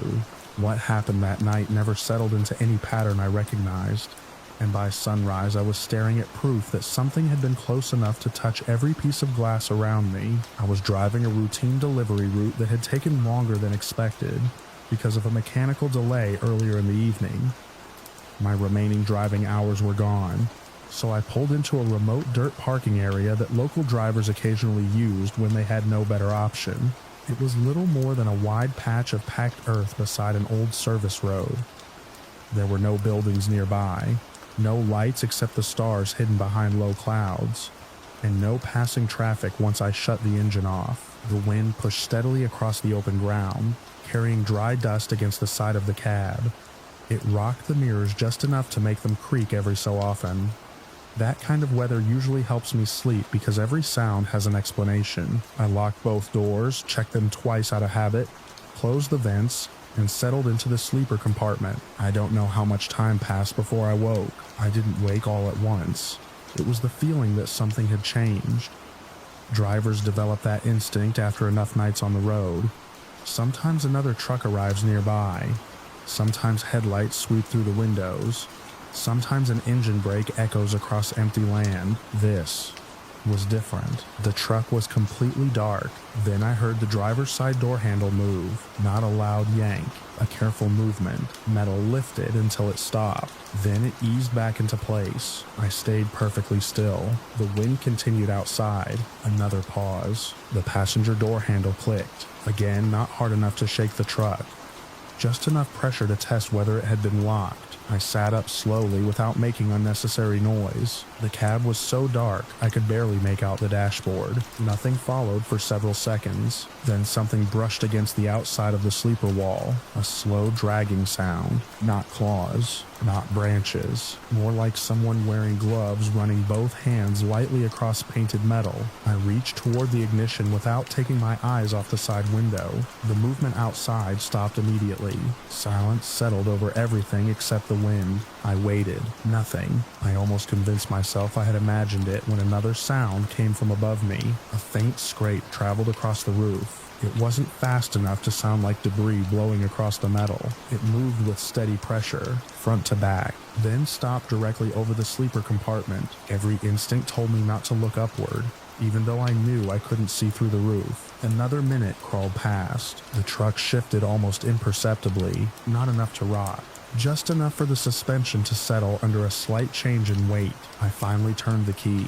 The engine came alive with its familiar vibration. At the same moment, I switched on every exterior light I had. Headlights, marker lights, roof lights, work lights mounted behind the cab. The darkness around the truck disappeared in an instant. I leaned toward every window I could reach. Nothing. No person. No vehicle.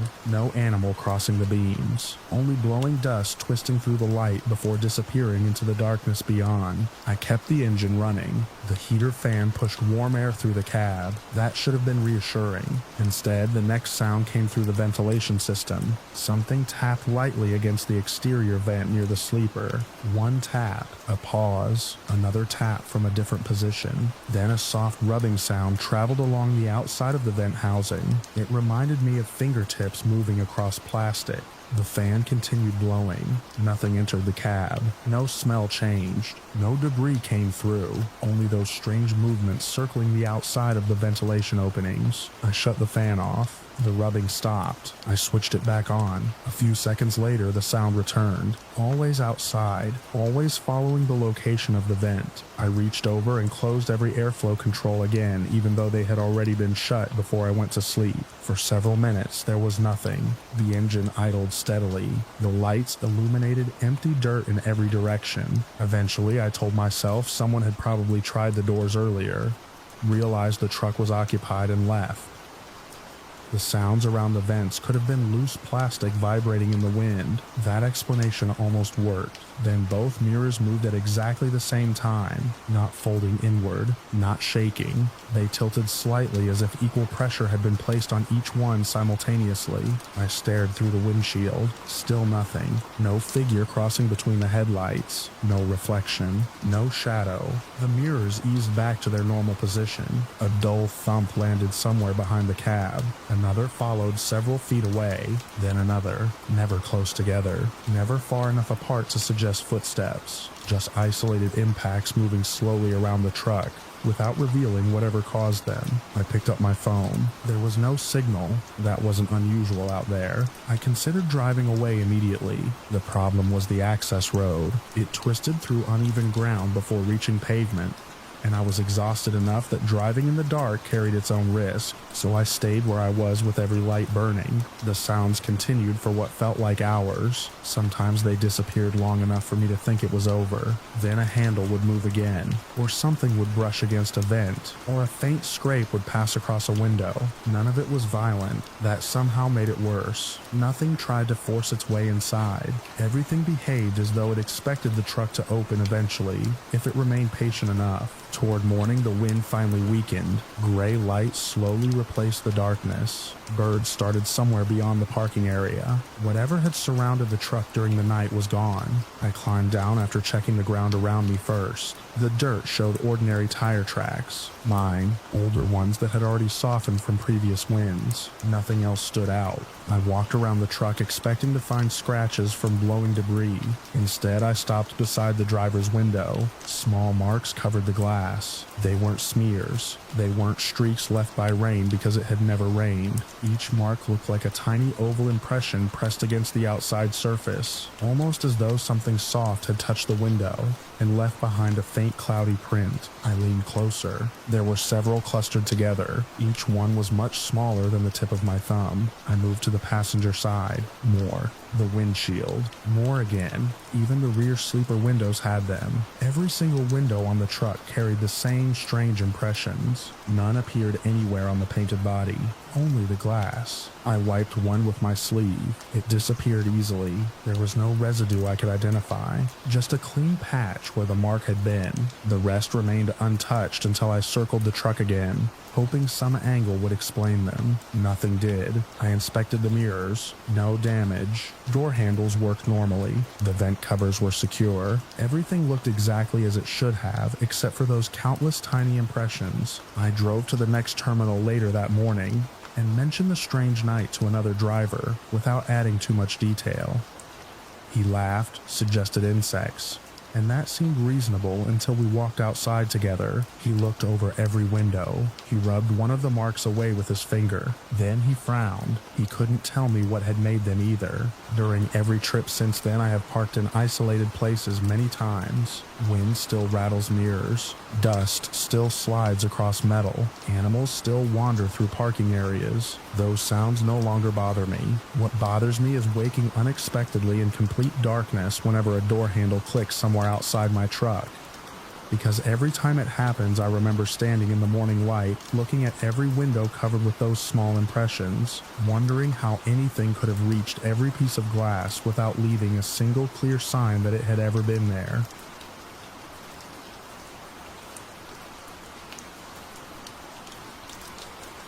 I learned a long time ago that the safest place for me is inside the cab of my truck. I spend more hours behind that steering wheel than I do anywhere else. And after enough years hauling commercial loads across rural highways, you develop habits that keep you alive. Most of those habits seem excessive until the day one of them suddenly matters. It happened during the middle of a clear afternoon on a two-lane highway that cut through miles of dense woods.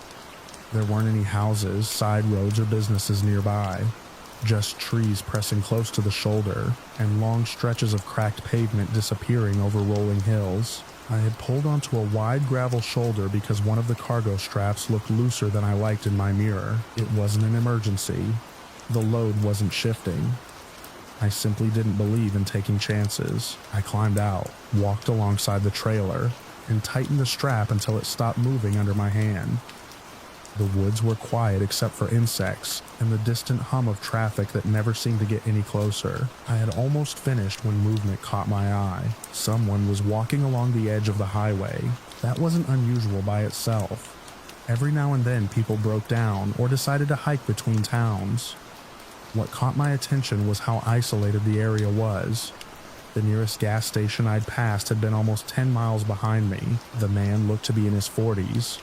His clothes were wrinkled and dusty, and he walked with the slow determination of someone who had already covered a long distance. I nodded politely and went back to checking the strap. When I looked again, he had stopped several yards away. He raised one hand as though greeting someone, only there wasn't anyone there. He was staring directly at his own empty palm. His lips moved. At first I assumed he was talking into a small headset or holding an earbud I couldn't see. Plenty of people make calls that way now. Then he lowered his hand, stared at it again, and spoke to it once more. "I've got a long walk ahead," he muttered. The words carried surprisingly well through the still air. I gave a short nod without saying anything and returned my attention to the trailer. People have conversations over Bluetooth all the time. I told myself that was probably what I was seeing. A few moments later, I heard the same sentence again. "I've got a long walk ahead." This time it sounded louder. I turned around. He hadn't moved much closer, but he was still staring at his open hand as if someone stood inside it. His free hand pointed toward the highway, then toward the woods, then back toward me. He seemed to be explaining something to the empty space above his palm. I checked the road. No vehicles had passed. The woods remained still. He lowered his hand and looked directly at me. For several seconds, neither of us moved. Then he smiled. Not a friendly smile, more like someone recognizing a face they weren't expecting. He lifted the empty hand again. "I've got a long walk ahead," I answered with a brief wave, hoping that would end the encounter, then walked toward my driver's door. I figured I'd get back inside for a minute, let him continue on his way, and finish checking the cargo once he was gone. Instead, he started walking toward the truck, not quickly, deliberately. I climbed into the cab and shut the door. The familiar sound of the latch clicking into place instantly made me feel better. He stopped beside the driver's side mirror. He wasn't looking at me. He was looking at his own hand again. His fingers opened and closed while his lips moved rapidly. Whatever conversation he believed he was having seemed far more animated now. He suddenly pointed toward my trailer, then toward me, then back to his hand. His expression shifted from calm to frustrated in seconds. He took several quick steps away, turned in a tight circle, then came back. Again he repeated it. "I've got a long walk ahead." This time he almost shouted the words. I kept both hands on the steering wheel. My engine was still off. Part of me felt guilty. Maybe he genuinely needed help. Maybe he was exhausted or confused, but another part of me couldn't ignore what I was seeing. He wasn't asking me for assistance. He wasn't asking for water. He wasn't even trying to have a normal conversation. He seemed completely focused on someone who wasn't there. Eventually, he wandered a short distance toward the shoulder. I watched him through the mirror. He bent slightly, gestured at the empty air beside him, then nodded several times as though receiving instructions. After another minute, he drifted farther away. I figured that was my chance. I climbed back out to finish securing the last strap. The moment my boots touched the gravel, he stopped walking. His head turned. He spotted me immediately. He began coming back. This time, there wasn't any hesitation. His pace quickened with every step. I tightened the final ratchet in seconds. Metal snapped into place. I started walking toward the cab. "So much farther," he called. "I've got a long walk ahead." His voice cracked. I didn't answer. He was only a short distance away now. Instead of looking at me, he kept alternating between staring into his empty hand and glaring at my truck. His gestures became sharper. His arms sliced through the air as though arguing with someone invisible. Then he suddenly thrust the empty hand toward me. "You see?" His words weren't directed at me. They sounded directed at whoever he imagined standing there. I reached the driver's door. He kept coming. I opened it. He sped up again. His movements lost what little rhythm they had before.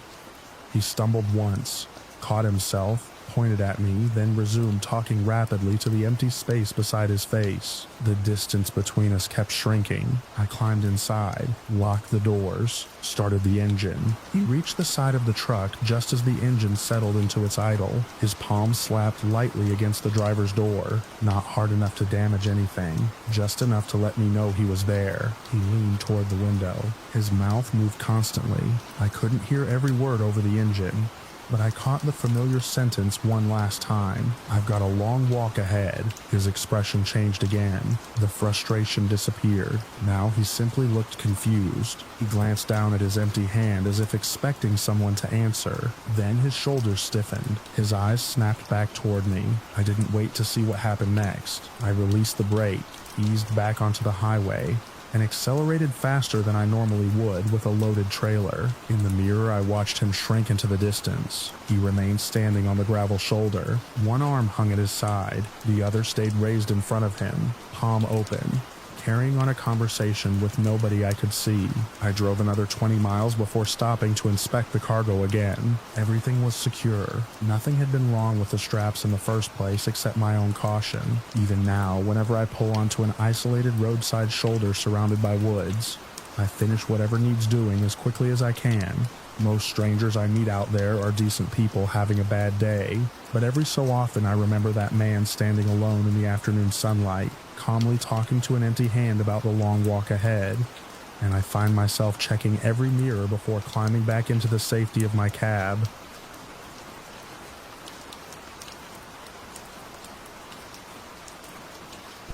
I spend enough hours on the interstate that the road has started to feel more familiar than my own driveway. Most runs blur together into fuel stops, way stations, traffic, and mile markers that disappear beneath the front bumper. The trip that still bothers me began like every other delivery between two cities, with a loaded trailer, clear weather, and the expectation that I would reach my destination before midnight. By the time I finished that route, I had reported something to the police that I still can't explain, and I have never been able to convince myself that what I witnessed had an ordinary answer. The first time I noticed the sedan, I was almost 2 hours into the drive. Traffic was moving steadily. Nothing unusual stood out except that a dark-colored car eased up beside my cab and stayed there longer than most drivers do. People usually pass a transport truck quickly or fall behind it. Sitting next to one is uncomfortable.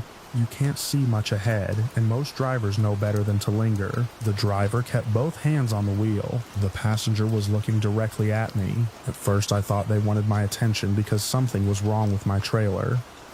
I've had people point out loose straps before. I glanced in my mirrors, checked the gauges, and everything looked normal. When I looked back, the passenger was still staring. Then I noticed the expression. It wasn't anger. It wasn't curiosity. It looked like panic. The passenger leaned toward the window as though trying to say something, but the windows were closed and we were both moving at highway speed. I couldn't hear anything even if they had been shouting. The driver accelerated, moved ahead of me, and disappeared into traffic. I shrugged it off. Highways are full of strange moments that never repeat, except this one did. About an hour later, I stopped for fuel. I spent just long enough filling the tanks, checking the tires, and grabbing a coffee before getting back on the road. The sedan wasn't anywhere in the lot. I assumed they had continued on. Nearly 40 miles later, I saw another car approach from behind. Different color, different shape, different driver, same passenger. I remember gripping the steering wheel harder because recognition hit instantly. The passenger was sitting on the right side again. The same clothes, the same pale face, the same desperate expression. The vehicle pulled alongside me for several seconds. This time the passenger wasn't simply staring. They were pounding on the window, one open hand, then another. Their mouth moved rapidly as if pleading. The driver never looked toward me. Their eyes stayed fixed on the road. Then that second vehicle drifted forward and exited at the next interchange. I kept staring after it long enough that another truck behind me flashed its headlights. That should have been impossible. I had just seen the same passenger in a completely different vehicle. There are reasonable explanations. Maybe it wasn't actually the same person. Maybe exhaustion made similar faces blend together. I repeated those thoughts to myself for nearly another hour. They stopped helping when it happened again. The third vehicle was an SUV. It merged from an entrance ramp, accelerated until it matched my speed, and settled beside my cab. Again, the driver appeared calm. Again, the passenger looked terrified. This time, the passenger grabbed the door handle several times as if trying to open it. The door never moved. I couldn't tell if it was locked or if the driver was preventing it somehow. I reached for my phone but hesitated, calling emergency services because someone looked frightened, felt thin. People argue in cars. People cry. People wave for attention. None of that proves a crime is happening. Before I could decide, the SUV suddenly accelerated away. I watched it disappear into a stream of traffic. By then, I wasn't thinking about coincidences anymore. I started watching every vehicle that approached. The daylight faded. Headlights replaced reflections. The highway grew quieter as evening settled in. I kept expecting the strange encounters to end. Instead, they became harder to ignore. The fourth time, the passenger wasn't even in the same type of vehicle. A pickup truck eased alongside me. The driver wore a baseball cap. The passenger sat rigidly against the door. Even in the fading light, I recognized the face before I consciously admitted it. I remember saying out loud that there was no way. The passenger suddenly turned and struck the side window with both palms, then pointed directly at me. Not at my truck, at me. The pickup sped away before I could react. That finally pushed me past uncertainty. I contacted dispatch first. I explained that I had repeatedly seen what appeared to be the same distressed passenger traveling in different vehicles across several hours. The dispatcher sounded skeptical at first. I probably would have too. Still, they advised me to notify law enforcement. I used the hands-free system and reported exactly what I knew. I avoided guessing. I described the passenger. I I described each vehicle. I explained the repeated encounters over a long stretch of highway. The dispatcher for law enforcement asked whether I believed someone was being kidnapped. I answered honestly, I don't know. That was the truth. I didn't know. I only knew what I had seen. They asked if I could identify any license plates. I couldn't. Everything had happened too quickly. The officer told me to keep driving, avoid attempting to stop anyone myself, and report immediately if I saw the passenger again. For a while, nothing happened. The highway stretched ahead under the glow of overhead signs. I passed more trucks, a few buses, families heading somewhere. The normal rhythm of traffic slowly returned. I began wondering if fatigue had played tricks on me after all. Then the final encounter happened. I was approaching a long, straight section where traffic had thinned considerably. A compact sedan appeared behind me. It stayed directly behind the trailer for almost a mile before pulling into the passing lane. As it drew level with my cab, my stomach tightened. The passenger was there, no doubt, no hesitation. The same face, the same desperate eyes. Only this time something was different. The passenger looked exhausted, hair disheveled, face flushed, one hand pressed flat against the glass. The driver kept looking forward without acknowledging me. Then the passenger suddenly lunged toward the window, their mouth opened wide. Even through the closed windows and the roar of engines, I could see they were screaming. Not talking, not calling, screaming. I couldn't hear a single word, but I knew it wasn't directed at the driver. It was directed at me.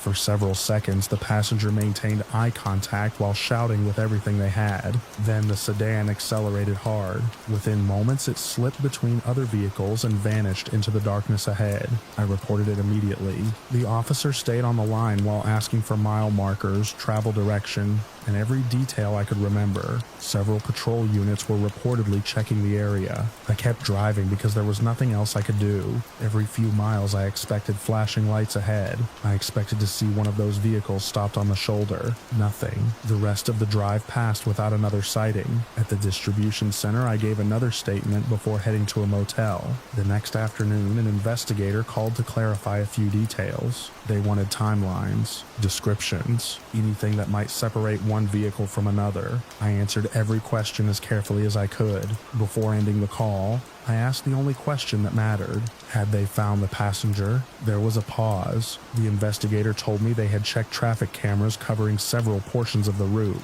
Some cameras showed vehicles matching the descriptions I had provided. Others didn't. No single passenger could be clearly identified. No connected incident had been confirmed. No missing person report matched the information I gave. That was the last official update I ever received. Years have passed since that delivery. I've driven the same highway many times. I still glance at passing cars longer than I used to. Sometimes I wonder whether the passenger was trying to warn me instead of asking for help. Sometimes I convince myself I simply saw different frightened people whose faces blended together after hours behind the wheel. Then I remember how unmistakably familiar those eyes were every single time. Most highway memories fade into one another after enough miles. That one never has. Whenever another vehicle stays beside my cab just a little too long, I still find myself looking into the passenger window before looking anywhere else.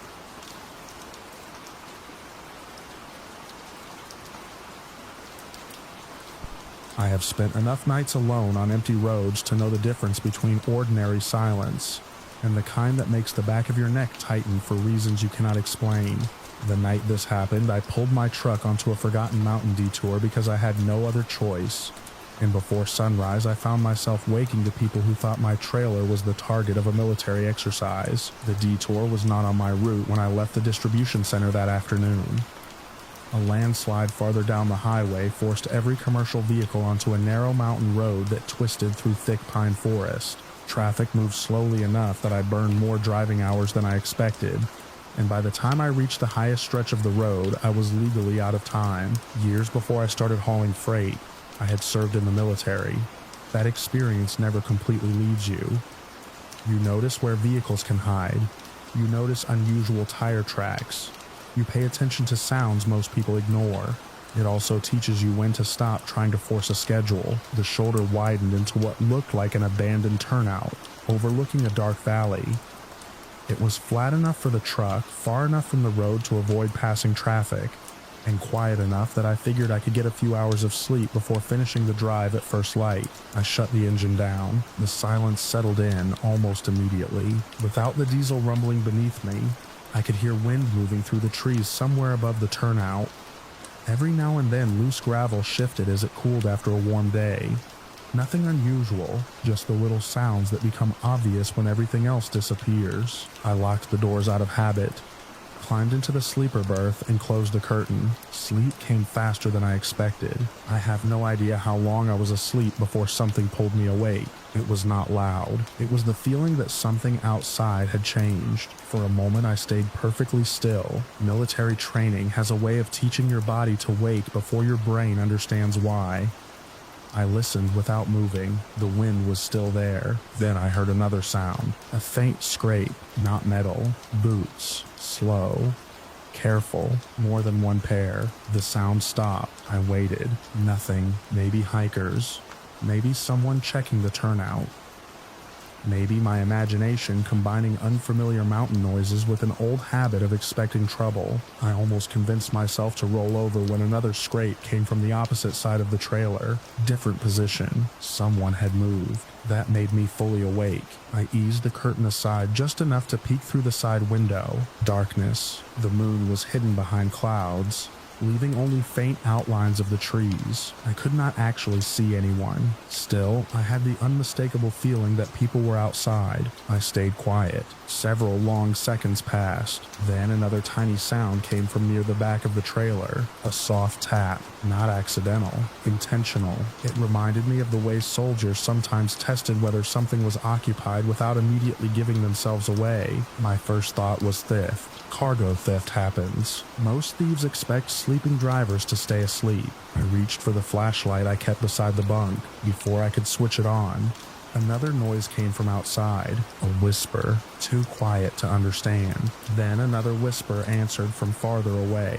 That was enough. Instead of opening the door, I decided to make it obvious someone was inside. I slammed my flashlight against the wall beside the bunk as hard as I could and shouted at the top of my lungs. The reaction outside was immediate. Movement exploded around the truck. Gravel scattered. Someone stumbled. Several voices suddenly spoke over one another. One sharp command cut through all of it. Hold. This single word echoed across the turnout. Everything stopped. For a second, nobody moved. Then another voice, louder this time, called toward the cab. Driver, stay inside. That voice sounded disciplined, controlled, not thieves. Military. I cracked the curtain open farther. Shapes emerged from the darkness. Several people wearing camouflage were spread around my truck.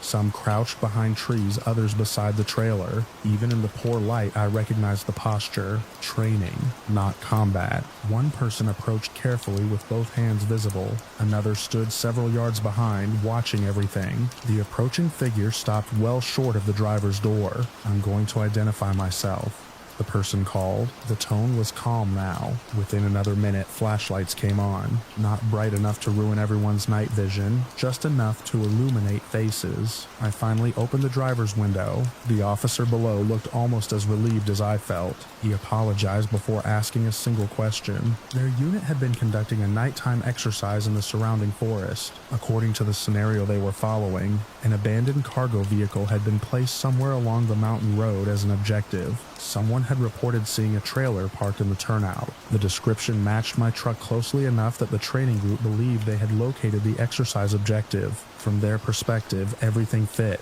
A cargo trailer, remote location, no engine running, no visible movement. They had begun moving into position to complete the exercise. Then I yelled. The officer admitted my reaction startled every person around the truck, because none of them expected anyone to be sleeping inside. I climbed down from the cab. Under the flashlights, I could finally see the group clearly. Most looked embarrassed. A few still wore expressions that suggested their hearts had not slowed down yet. One younger participant actually laughed once the tension faded. He admitted my shout had nearly sent him backward down the slope. I could believe it. Judging by the disturbed gravel, several people had jumped. The commanding officer asked for my paperwork only long enough to confirm I was exactly who I claimed to be.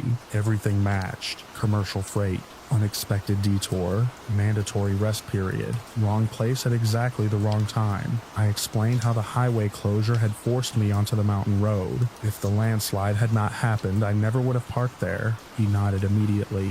That explained everything from his perspective as well. Apparently, the exercise planners expected the turnout to remain empty overnight, because traffic had rarely used that road before the closure. Neither side had known the other would be there. Standing beside the truck, I noticed how carefully the participants had positioned themselves before I yelled. They had approached quietly from several directions. Without realizing it, I had awakened right in the middle of their movement. Had I stayed asleep another minute, they probably would have reached the trailer and discovered the mistake without frightening anyone. Instead, my sudden shout announced that the objective was very much alive. The officer apologized again, this time more personally than formally. I told him not to worry about it. Honestly, once the surprise wore off, I found the whole situation strangely familiar. Training exercises depend on realistic conditions. Unexpected things happen. Real roads are unpredictable. People take detours. Truck drivers need sleep. Sometimes those facts collide. One participant asked whether I had recognized the movement outside before yelling. I admitted I suspected something unusual because of the footsteps. Old habits are difficult to lose. He smiled and said they had spent considerable effort trying not to make noise. Apparently they had not been as quiet as they believed.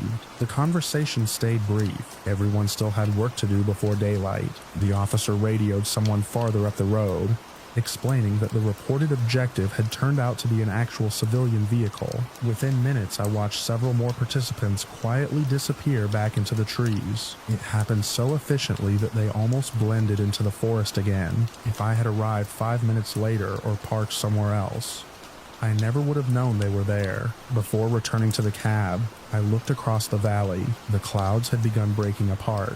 A thin strip of pale sky showed above the eastern ridgeline. Morning was finally approaching. I climbed back into the driver's seat instead of returning to the sleeper. There did not seem much point trying to sleep again. The commanding officer walked over one last time. He thanked me for remaining calm once everyone understood the mistake. I thanked him for handling the situation professionally instead of letting confusion make it worse. We shook hands. That simple gesture erased the last of the awkwardness. A few minutes later, the flashlights vanished one by one into the trees, until the turnout became quiet again. If someone had arrived after they left, nothing would have suggested dozens of boots had crossed that ground during the night. Only a few disturbed patches of gravel remained. When daylight finally reached the mountains, I started the engine and eased the truck back onto the detour. The forest looked ordinary now.